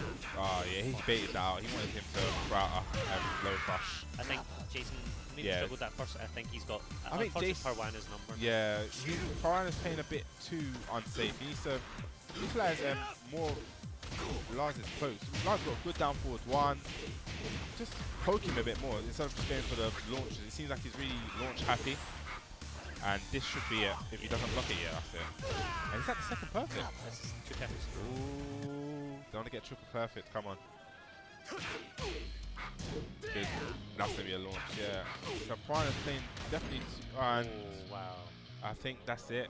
That's game over. Yeah. He has to take the round. Yeah, and that's it. No, you have to take the round. Yeah, so it's over. Yeah, I think it's yeah. I'd have just paused it quick. Oh, yeah. So that was unfortunate. So I'll be jumping off now, and it'll be VS the janitor. Whatever it is, I'll go get it. Oh yeah, cool. So we got Ryan Esther leaving. He's got his pulls right now. That was quite unfortunate. I guess you can call that triple perfect. So Vu showing his strong nose. I like Vu's patience there. He saw that Parwana was playing a little bit too gung-ho with the lightning screws, and just helped them. Vu just kind of was reacting, giving reactions to his lightning screws and not punishing it every single time. That's what you need to do sometimes. When you feel your opponent's getting a bit too gung-ho, sometimes just have a step back. So I'm not sure what stage of the pool that was, but I think right now we're going to have Tekken Enthusiast and versus, I'm not quite sure who that is.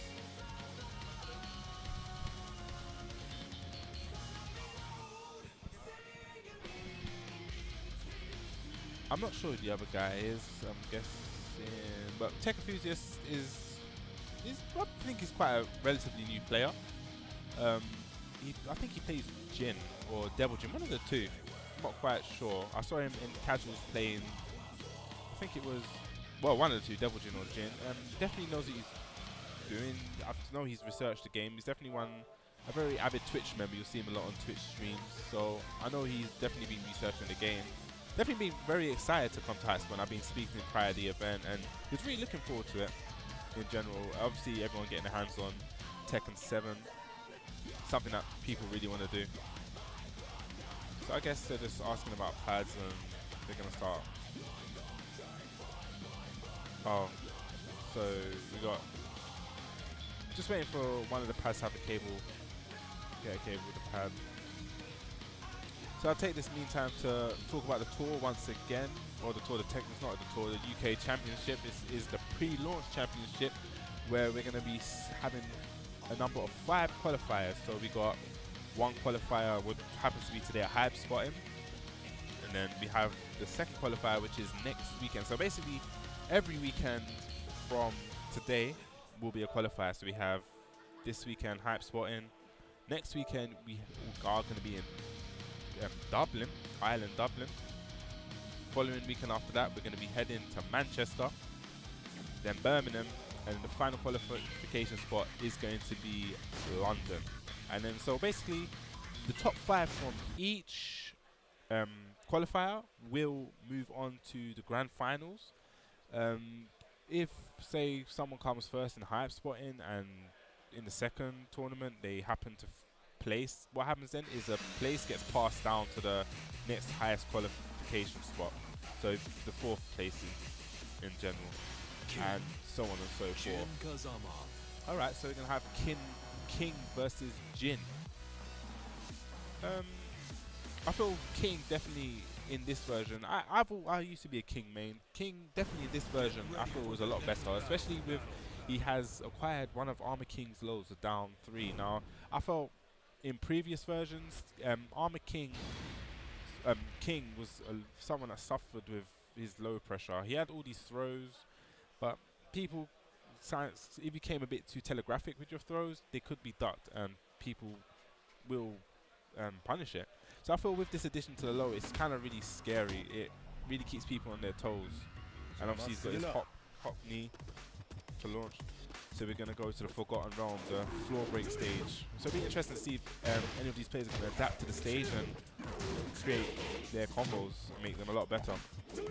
Nice with punish there with the Demon Paw, the 4-4-2. It gets caught, but doesn't convert the combo from King's full crouch down forward 1.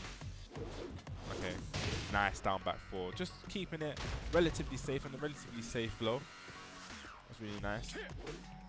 Goes to the full crouch, nice reaction there, ducks it, but gets hit out of the stance with a hop kick. Tried to carry him towards the wall, but just felt short, right.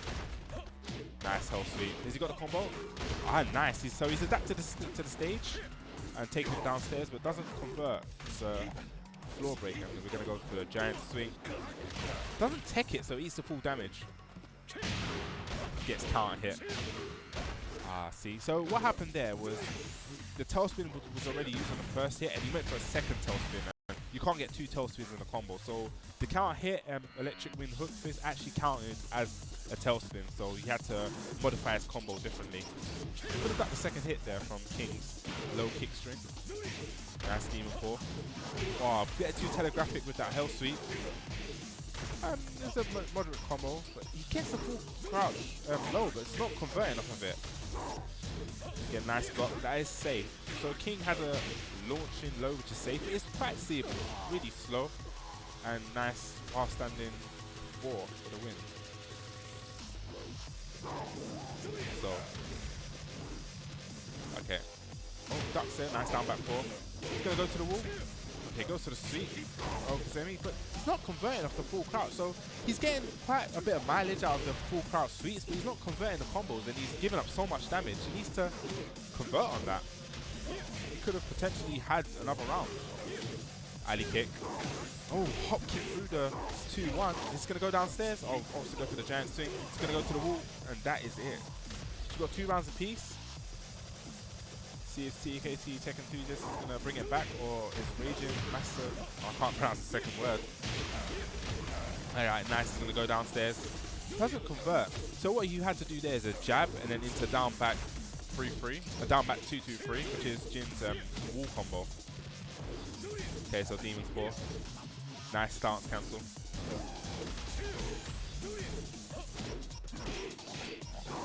Okay, goes for the air throw.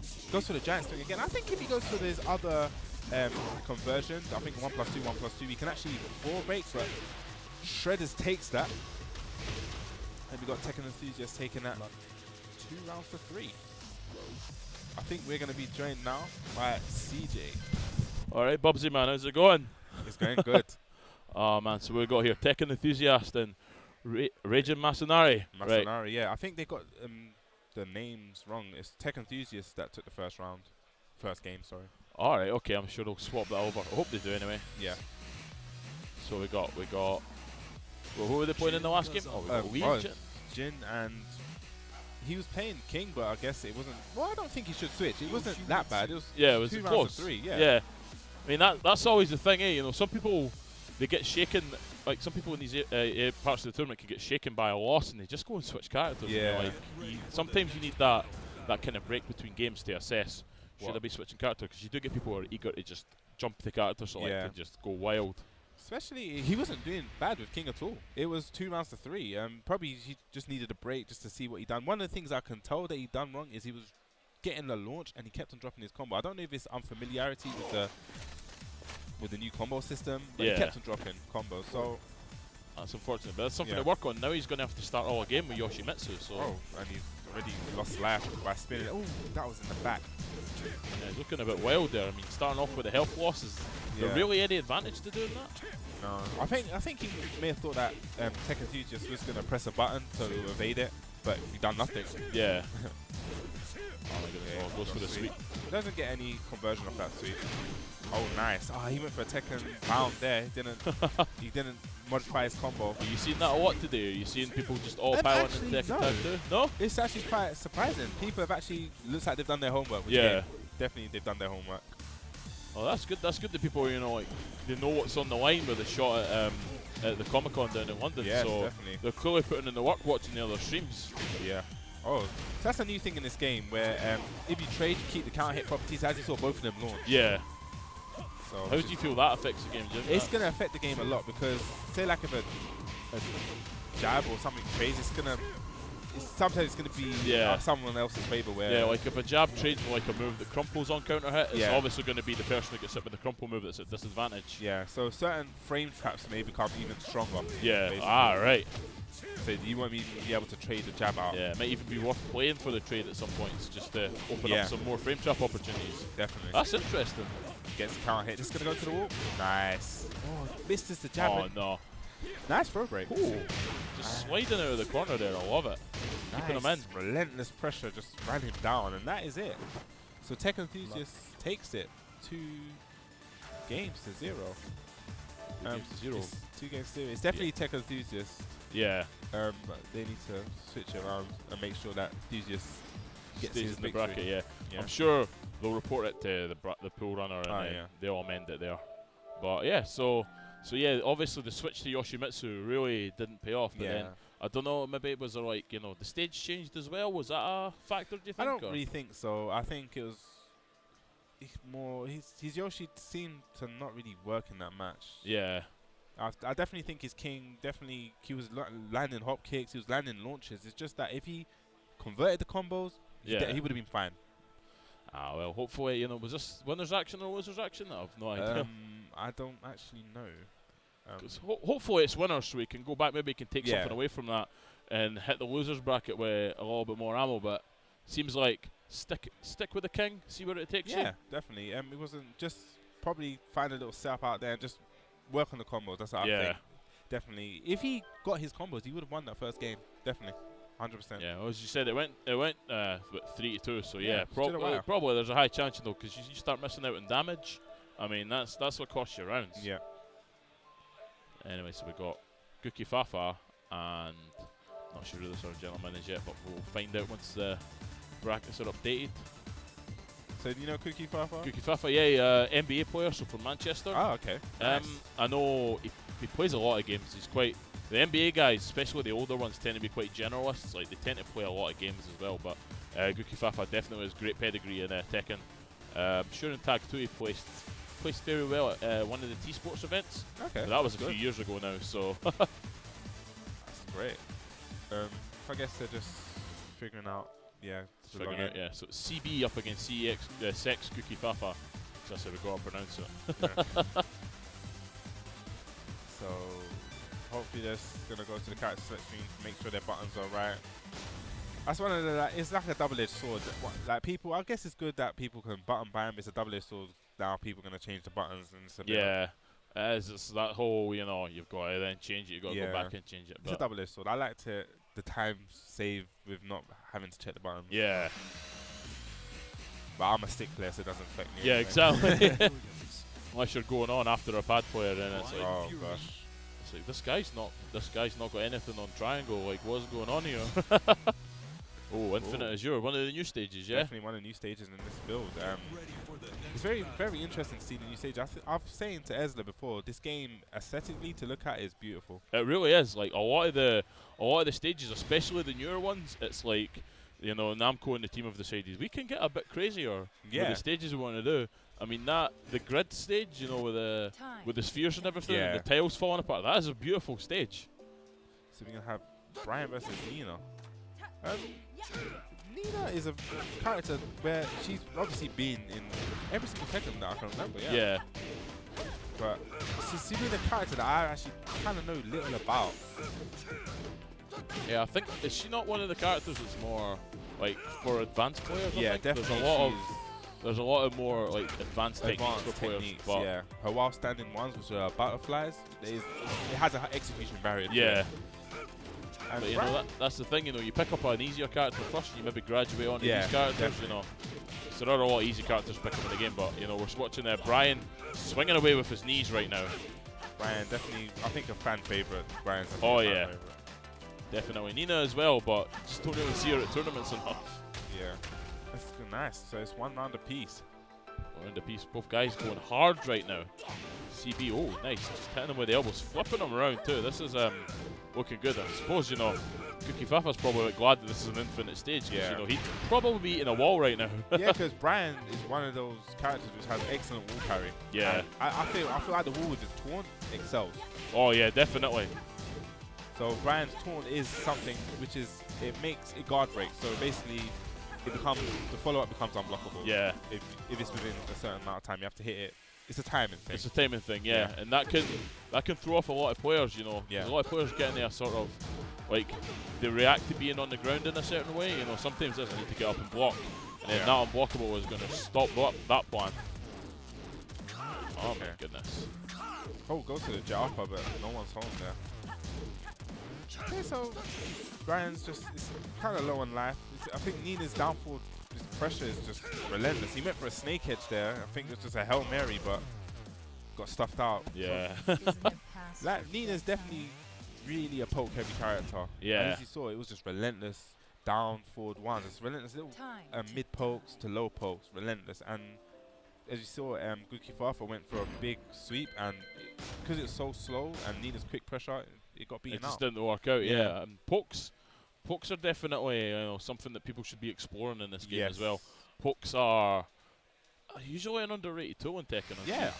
Like, you get some really good poke heavy characters. Nina definitely showing off here, you know. I know Jack's a good one for pokes as well. And, yeah, like pokes, you know. So you're just sticking out limbs. You're not really looking to combo. You're just looking to really, you know, chip down your opponent, make them think that their options are more limited than they maybe are.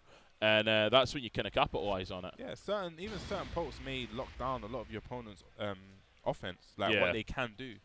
And it opens up a whole new game. So if I poke, and then you can kind of bait things out. So I poke you with like a quick mid, and then I may sidestep once and make your move whiff. So it opens up a meta game, definitely. Yeah, it opens up. It's what really expands the game and takes it to a higher level when you're going a bit. But to start with, you know, throw out some pokes just see how your opponent reacts. Yeah, definitely. It's a way to gauge how your opponent reacts. That's a nice orbital hill, and this is gonna go to the wall. Okay. Oh my goodness, just not there. Yeah. It's a bit. He went for the wrong combo there. I don't think the slash kick. Well, maybe it would have hit. Ooh, big can't hit. That's gonna be wall. Alright, does he see that? He went for the taunt. He went for the taunt, yeah. Mistimed the follow up. And wow. After the bell. The post KO throw, I mean that's a bit dirty there. There you go, big back one, big pressure from Brian. Ooh, big sweep. Goes for the, I think that's called blonde bombshell, that move from Nina. No, bombshell, the two-hand stick. Yeah. That's definitely a classic move. I've seen that in so many Tekken games. Since Tekken 1, so they're going downstairs. Yeah, oh, nice. Picks her back up, gets another bit of damage on there. Run to the tackle now. Oh, no block from Nina. She's eating all those punches right now. Big counter hit, and this is going to go to the wall. Unlucky. Okay. But he's feeling out, you know, he's working out his options here, and he's getting it all nice to stay down. That's another thing that people don't really value as well, is, you know, to stay down, because sometimes your opponent, they're just going to react to you getting up. You know, they're used to people just getting up straight away. You lie down, you could get a punish attempt there.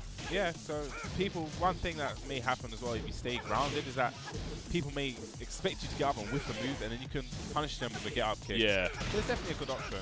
Oh, that ground bounce though. Yeah, that was a counter hit, but doesn't capitalize on it. Nice punish. And big snake head. And doesn't finish the combo. Just down jab. He was constantly hitting down jab. And another post KO throw. That seems to be the gimmick right there. But you saw there as well, Nina was going for a lot of highs there. And with Brian in his prone position, those highs are going to just go right over the head. If you catch your opponent, ducking, throw in some mids because you're going to punch them right in the face. Because they usually go for the gut. That's where they block them. But if they're going to block it with their face, you ever try blocking a punch with your face? Nope. Does not work. So it's actually quite interesting. So it's one round apiece and it's stage change. Somewhere? So maybe the stage change actually favors Brian. Yeah, the stage change. So Goofy Fafa just went in there. Yeah. And that's going to get the grab round. You can follow up. Nice. So yeah, that's 50% there. Yeah, off a throw as well. Yeah. Goes to the back four. Big knee at the wall. So CB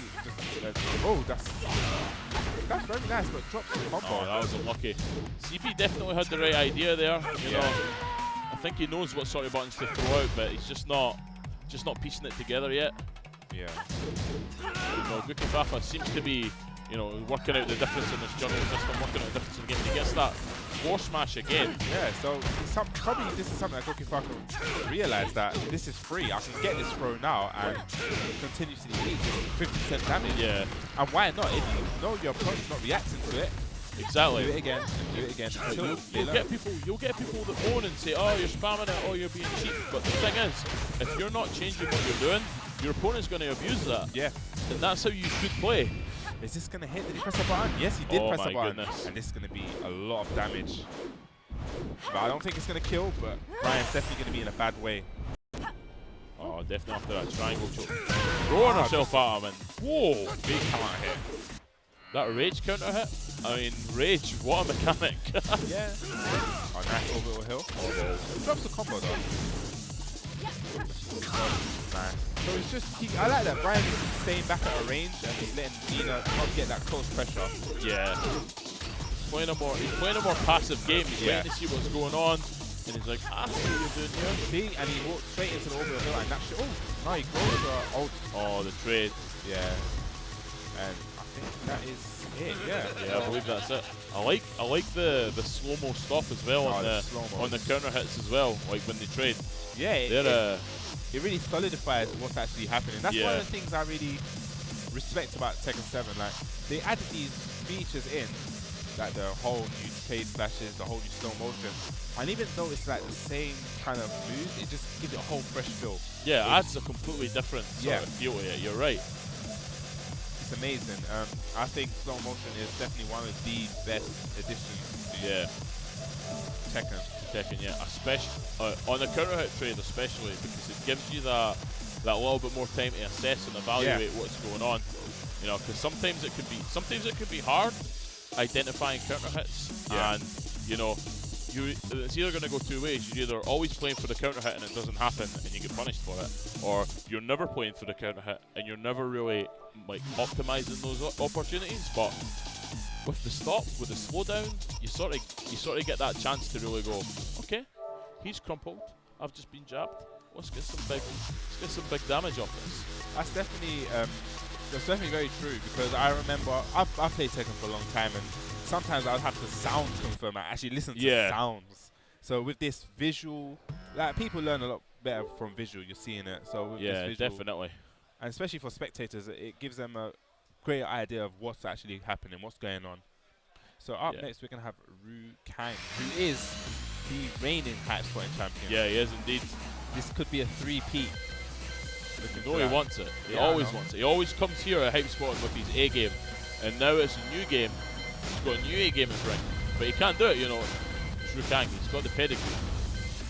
Don't know who he's favouring in this game yet, but we'll find out. Bob. Well, now. That's a solid choice. Yeah, Bob is. I feel Bob's always been that character that's always been very solid. People have said that in this version he's not as good, but I've had quite a lot of hands-on time with the game, and I feel Bob is always going to be a good character.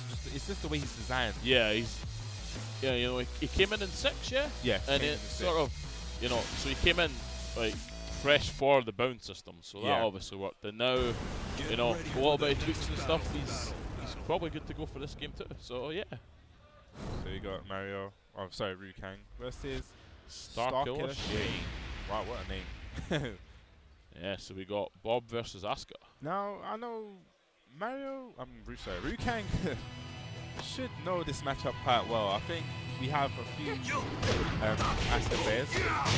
Yeah, you tend to find there's always Asuka players somewhere. Yeah. Oh, nice block on the sweep. I just walked into a forward uppercut right there.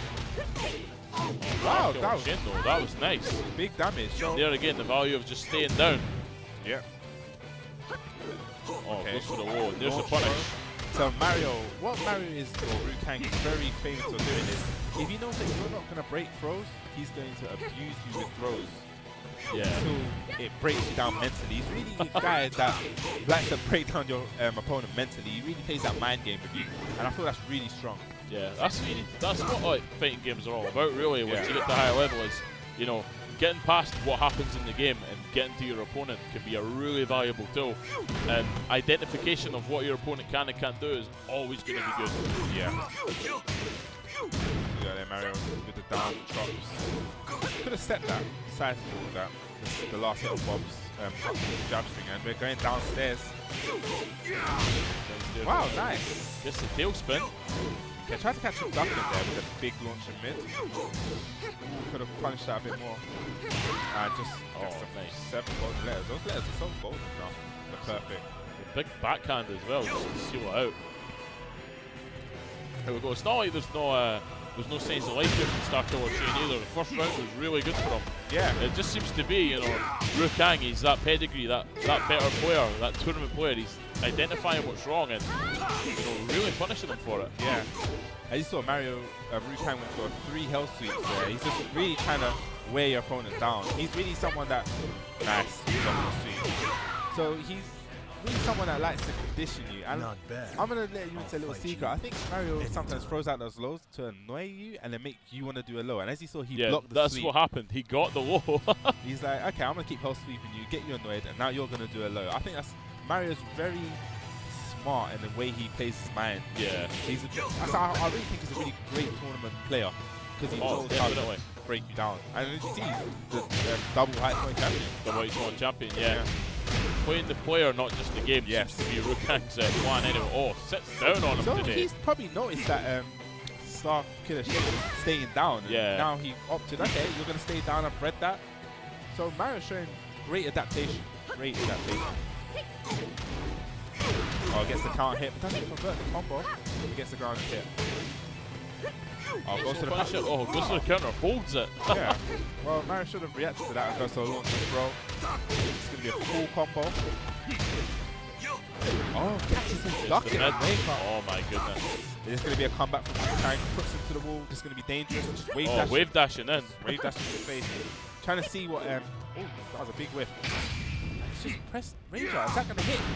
Wow. Oh my goodness.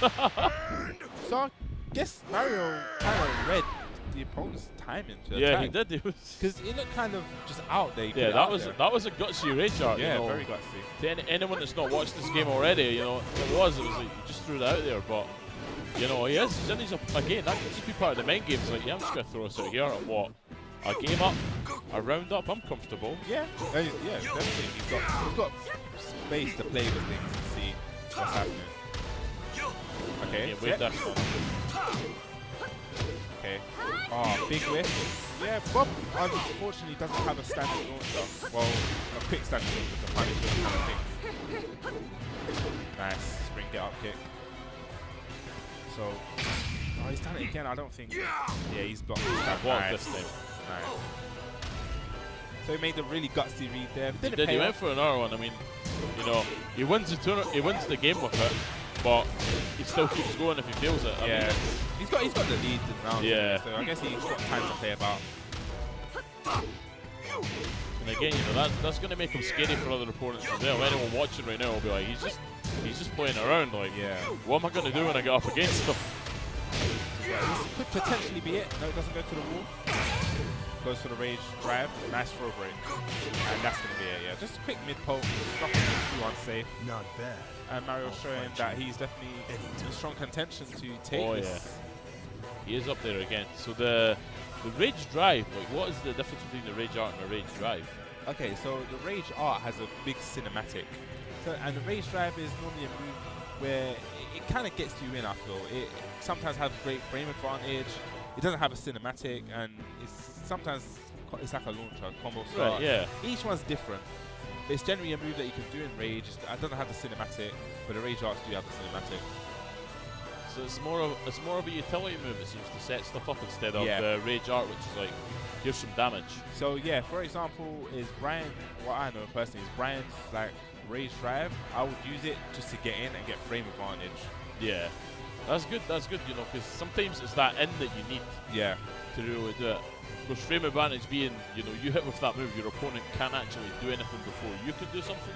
So you still have the initiative to get the attack going. Anyway, what we got now? Oh, this one's actually going to be quite an interesting game. We have King J versus a Foxy Grandpa. Yeah, this is going to be an interesting one. Very, very interesting. Like, Foxy Grandpa, not really known for his Tekken play, but he is a very solid fighting game Yeah, player. he knows his stuff. He's been to the top of the games that he plays. You know, he's like Evo finalist. exactly. He's no stranger to Evo finals. Yeah. But you know, if you want to be final at any tournament, you want to be final at Evo. Yeah, so it shows that he has knowledge of fighting games and how they actually work. So I've never actually seen him play Tekken, but it's going to be very interesting. I know he does play Tekken, but I don't know to what level. So it'd be very interesting to see how he plays. Yeah. I'm guessing this is the winner's side. I think so. Yeah. Yeah. I mean, I'd imagine so. And as well, you know, he's got like a really good opponent to test his skills as well. You know, he's got King J, so this will be interesting. I'm guessing he's going to opt to go for Gigas, who is a new character. He is for a new Tekken character 7. indeed. I personally like Gigas, the way he plays, the way he feels. He plays very different, like to a lot of characters, I think. You know? I feel he's a really heavy hitting poke character. Like his pokes maybe a little bit slower, but he hits hard. He hits hard, yeah. It's worth it. There's Yeah. a reason for him being slow. And we got Foxy Grandpa using Asuka. Asuka Gigas. So it'll be very interesting to see. This is one match I'm very Yeah, this is interested going to to be watch. really interesting Yeah. to watch. So you have District G King J rocking that Get District ready G for the next attire battle. versus PXP. Problem Foxy. X Promotions. Yeah. Foxy Grandpa. Another new stage. Well, this was in the other build, but it's another new stage. I like the stage as well. Precipice of Fate. Yeah, this is a beautiful stage. And I All the don't know stages how are she got a beautiful. bike up here, but fair play to her. So it'll be interesting. Okay, so we just got repeated lows. Yeah, I like that. What he done there was he established some lows and then went for a grab in the hope that he would, you know, I don't know, just think, you know, he's not going to go for a low again. Nice. So yeah, wow. So Foxy Grandpa's probably just trying to feel out. I know Foxy Grandpa is probably someone that can react to things, and he's smart. We know he's smart. Yeah, he's a smart player. So we know he's going to be able to adapt and read what his opponent's doing. But I guess Jay has that legacy still. As they Yeah, play Tekken definitely. for so long. That's a big throw, and that's wow. That was a chunk of damage. Yeah. Wow. Down back for 2. He's a big dude, he's got to hit hard. Yeah. You know, that can't always be show. Dunk though. Yeah. Foxy Grandpa staying on him as well. Wave dash into him, I like it. Grandpa throw. This is making his comeback here. So we got Foxy Grandpa just playing. That was a beautiful whip punish. Nice. That was a very good whip punish. He waited. He was out of Gigas' range, waiting for Jay to press the bar and forward 2. Oh, nice throw break as well. I'm impressed. Foxy Grandpa, yeah, he's putting in the work right now.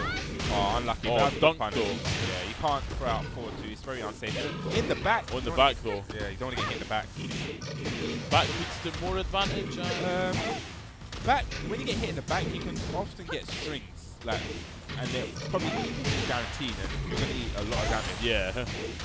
Oh wow though, using them on the ground with the big backhands. Oh, just relentless pressure. There we go. Could punish that. Yep. Well, Asuka's jab punish isn't really the best.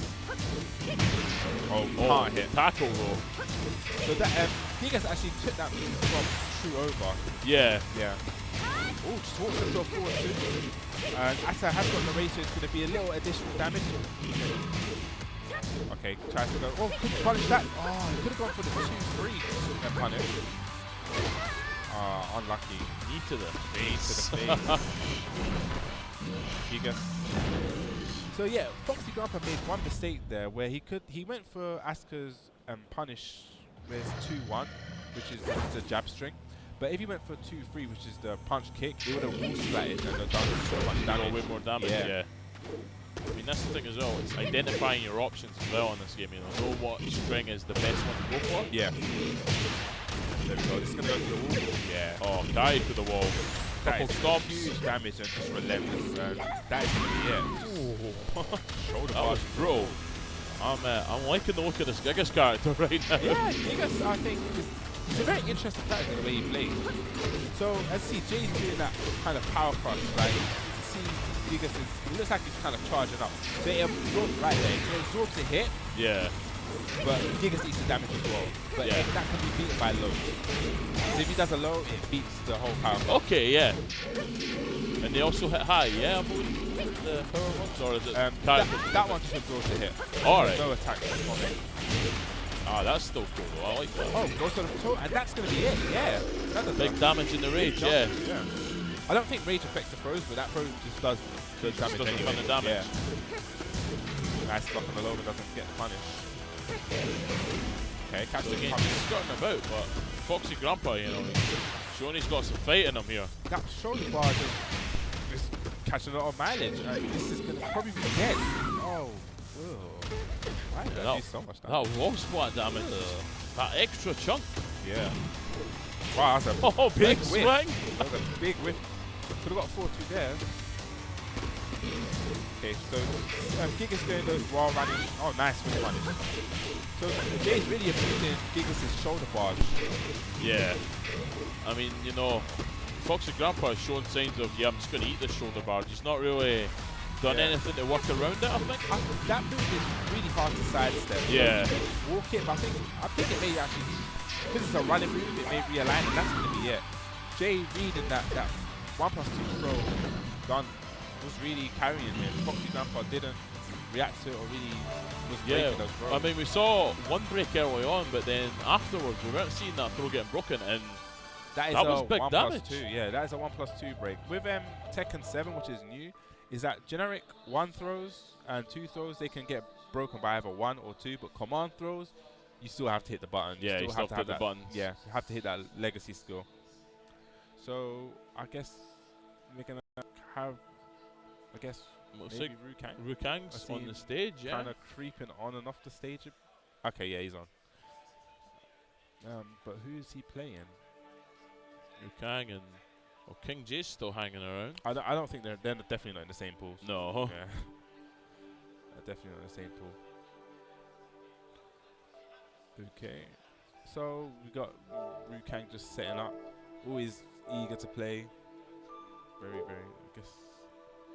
Yeah. Trying to find his next opponent.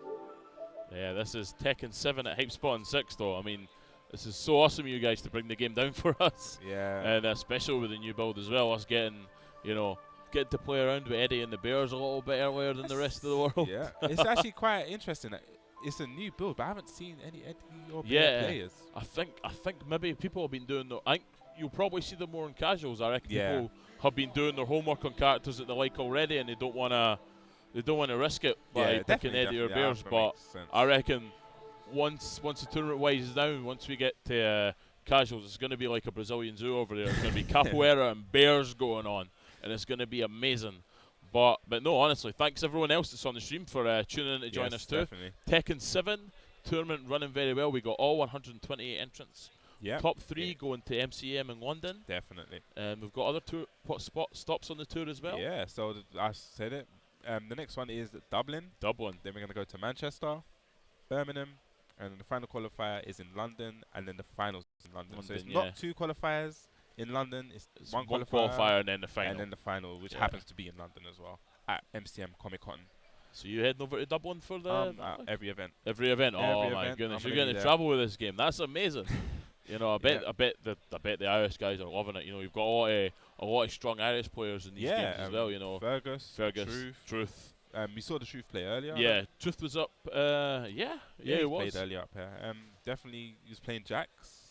Definitely, he's one of the players that I feel most interested in seeing because I've heard so much about him, but never actually got to see him. It's all just play, word of mouth and rumours. Yeah, because just when you think Irish players, you know, Fergus definitely jumps to the front of the mind.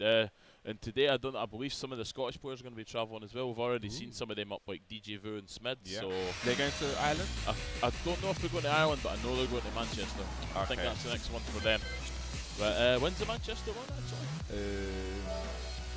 It's going to be on the Saturday in 2 weeks. So let me just 2 weeks. get out the calendar. Yeah, so that'll be the 6th 29th. of May then, yeah? No, 29th. So yeah, it's going to be the 29th. 29th, yeah. 6th of May is Birmingham. Okay, right. So yeah, so basically it's just carrying on week after week. Yeah, the Tekken Tour going on. Will be Tekken every week. Good. So you're going to get a good fix of Tekken. So yeah, that's as well. You're going to see people that are going to be on the tour. So you're going to see people that are following the game. Yeah. So we're going to see some progression as well. Definitely. You know. So by the time we hit London, we're going to have some really, really competent players before the game's even out. I mean, June 2nd.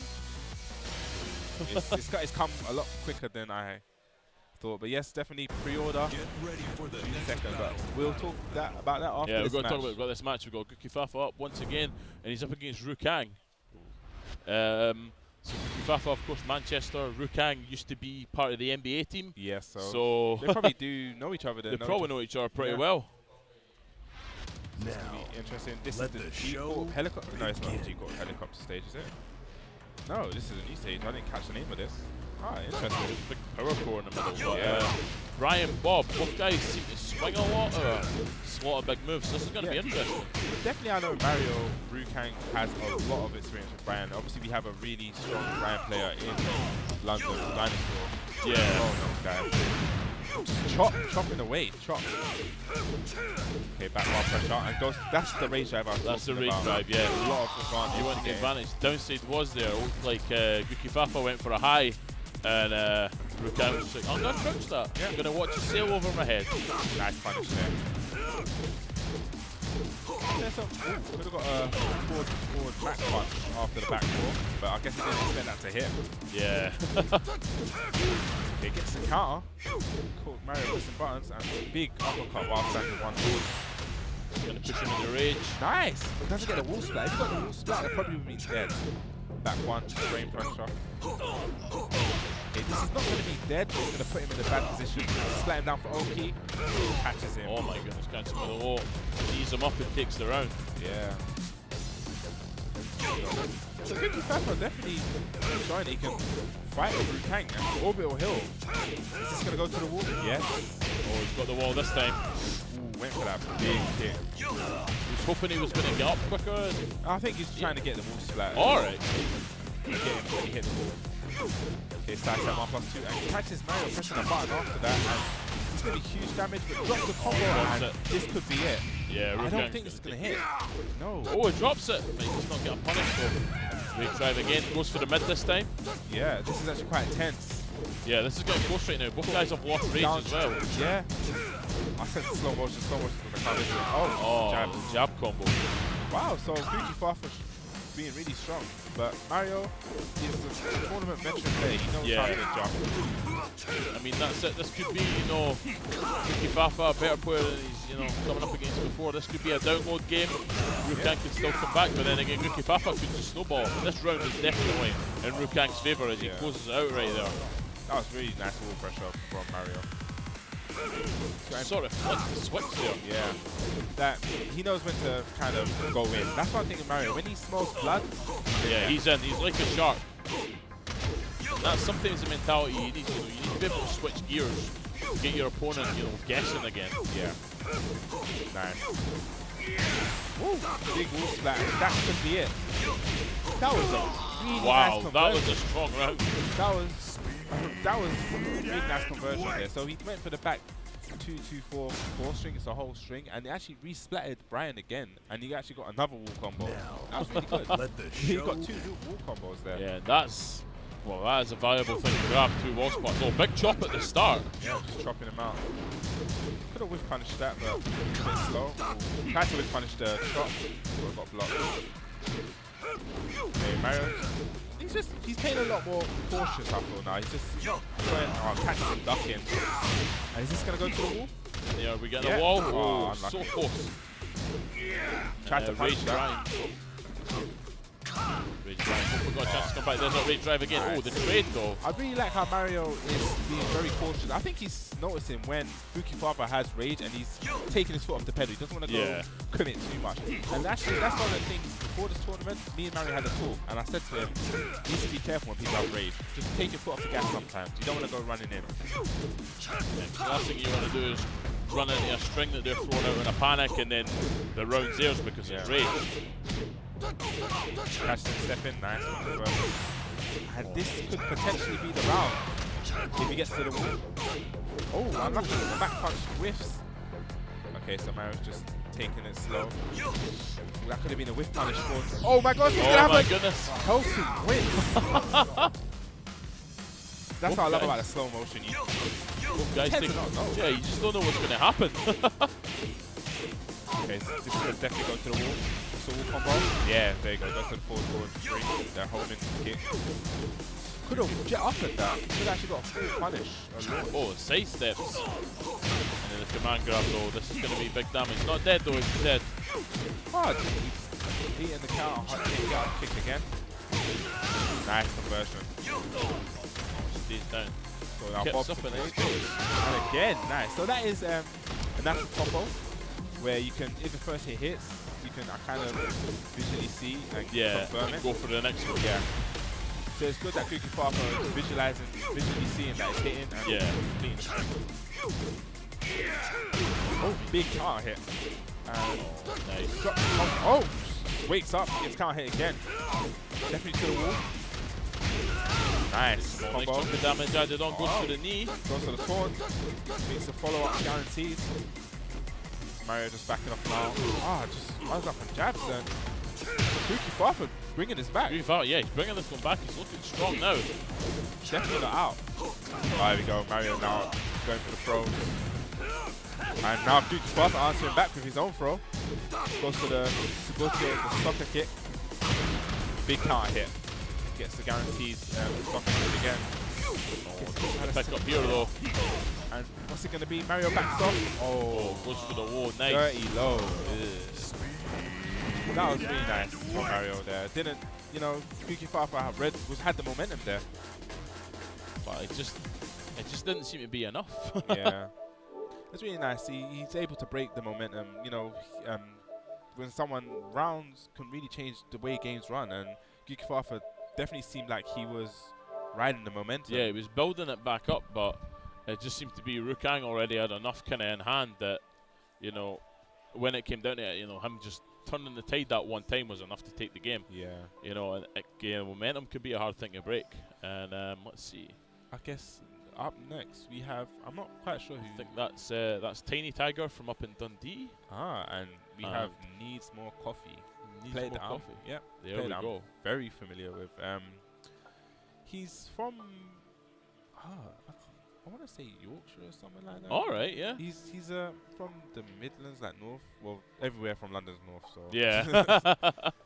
yeah, but he's a very community guy. So you'll see him in a lot of Twitch streams, and you'll see him about. Really has a lot of knowledge in the game. Or knowledge of the game, and Yeah. especially in these pre-release tournaments, that can be really good. Definitely one that's been studying.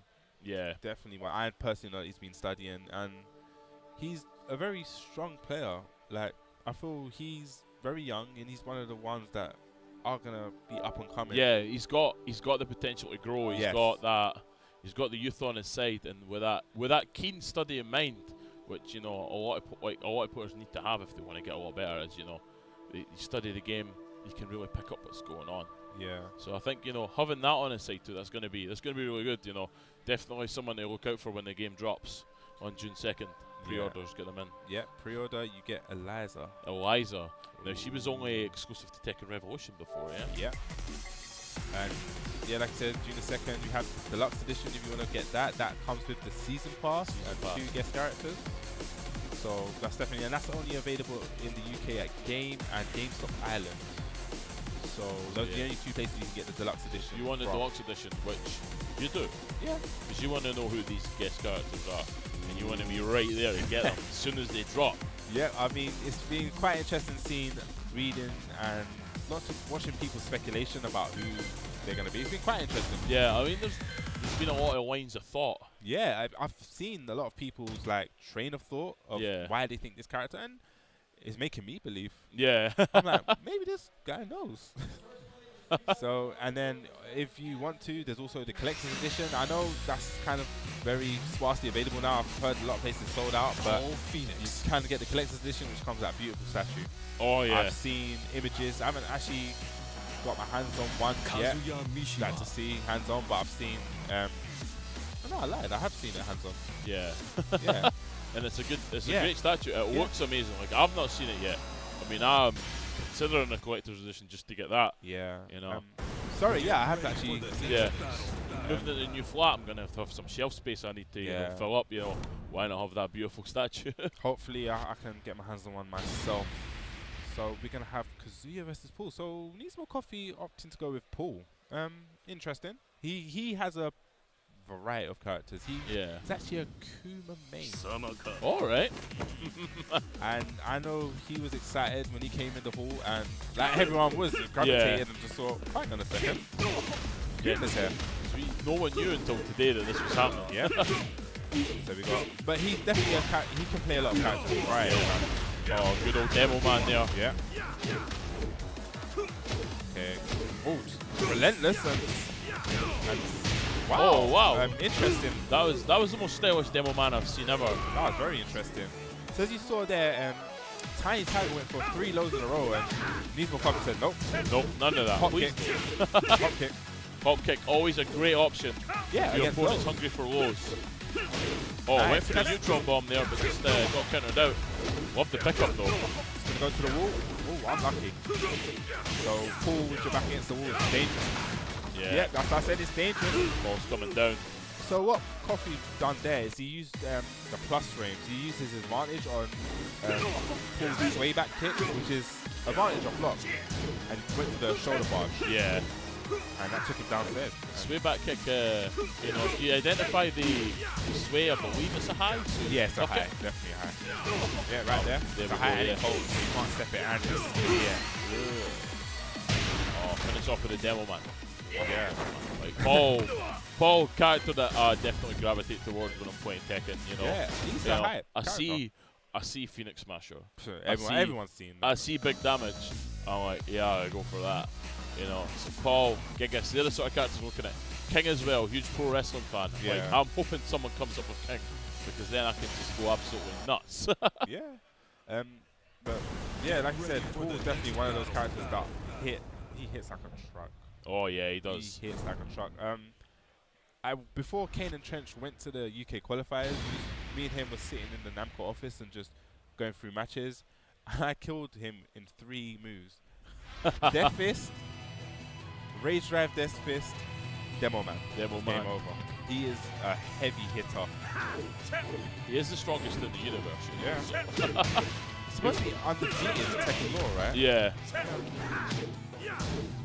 Him and Kazuya actually had a draw. That's yeah. Yeah. There's that. I believe he got beat by Kuma in Tekken 4.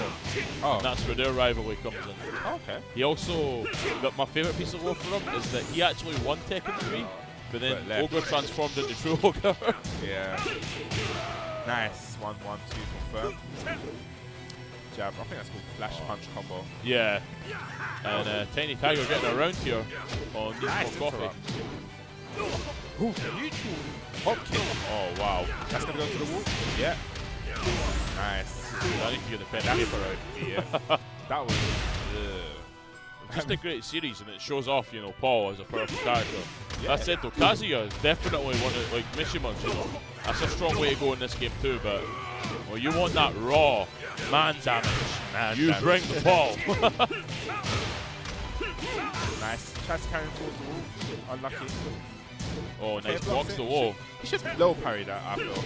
It's quite feeble, it's quite slow. Yeah. Oh, there we go. Whoa. Rage Drive Death Fist. And that took a huge try. He evened it up. It's a huge chunk. Yeah, that. You don't want to be whiffing. No, go for a vanilla one now. You don't want to be whiffing against Paul. I had to see. Wow, just walked straight into that while standing the wall. It's going to go to the wall, yeah. What's the combo? Unlucky. Drops it.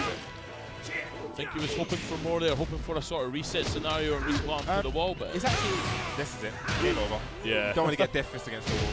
What Tiny Tiger was going for was, Kazuya has a really buff wall combo, so he can do while standing 4, try to crouch dash into the while standing 4, then he can go for his down forward, the tailspin string, and then he can go into his 1+2, which is like a punch.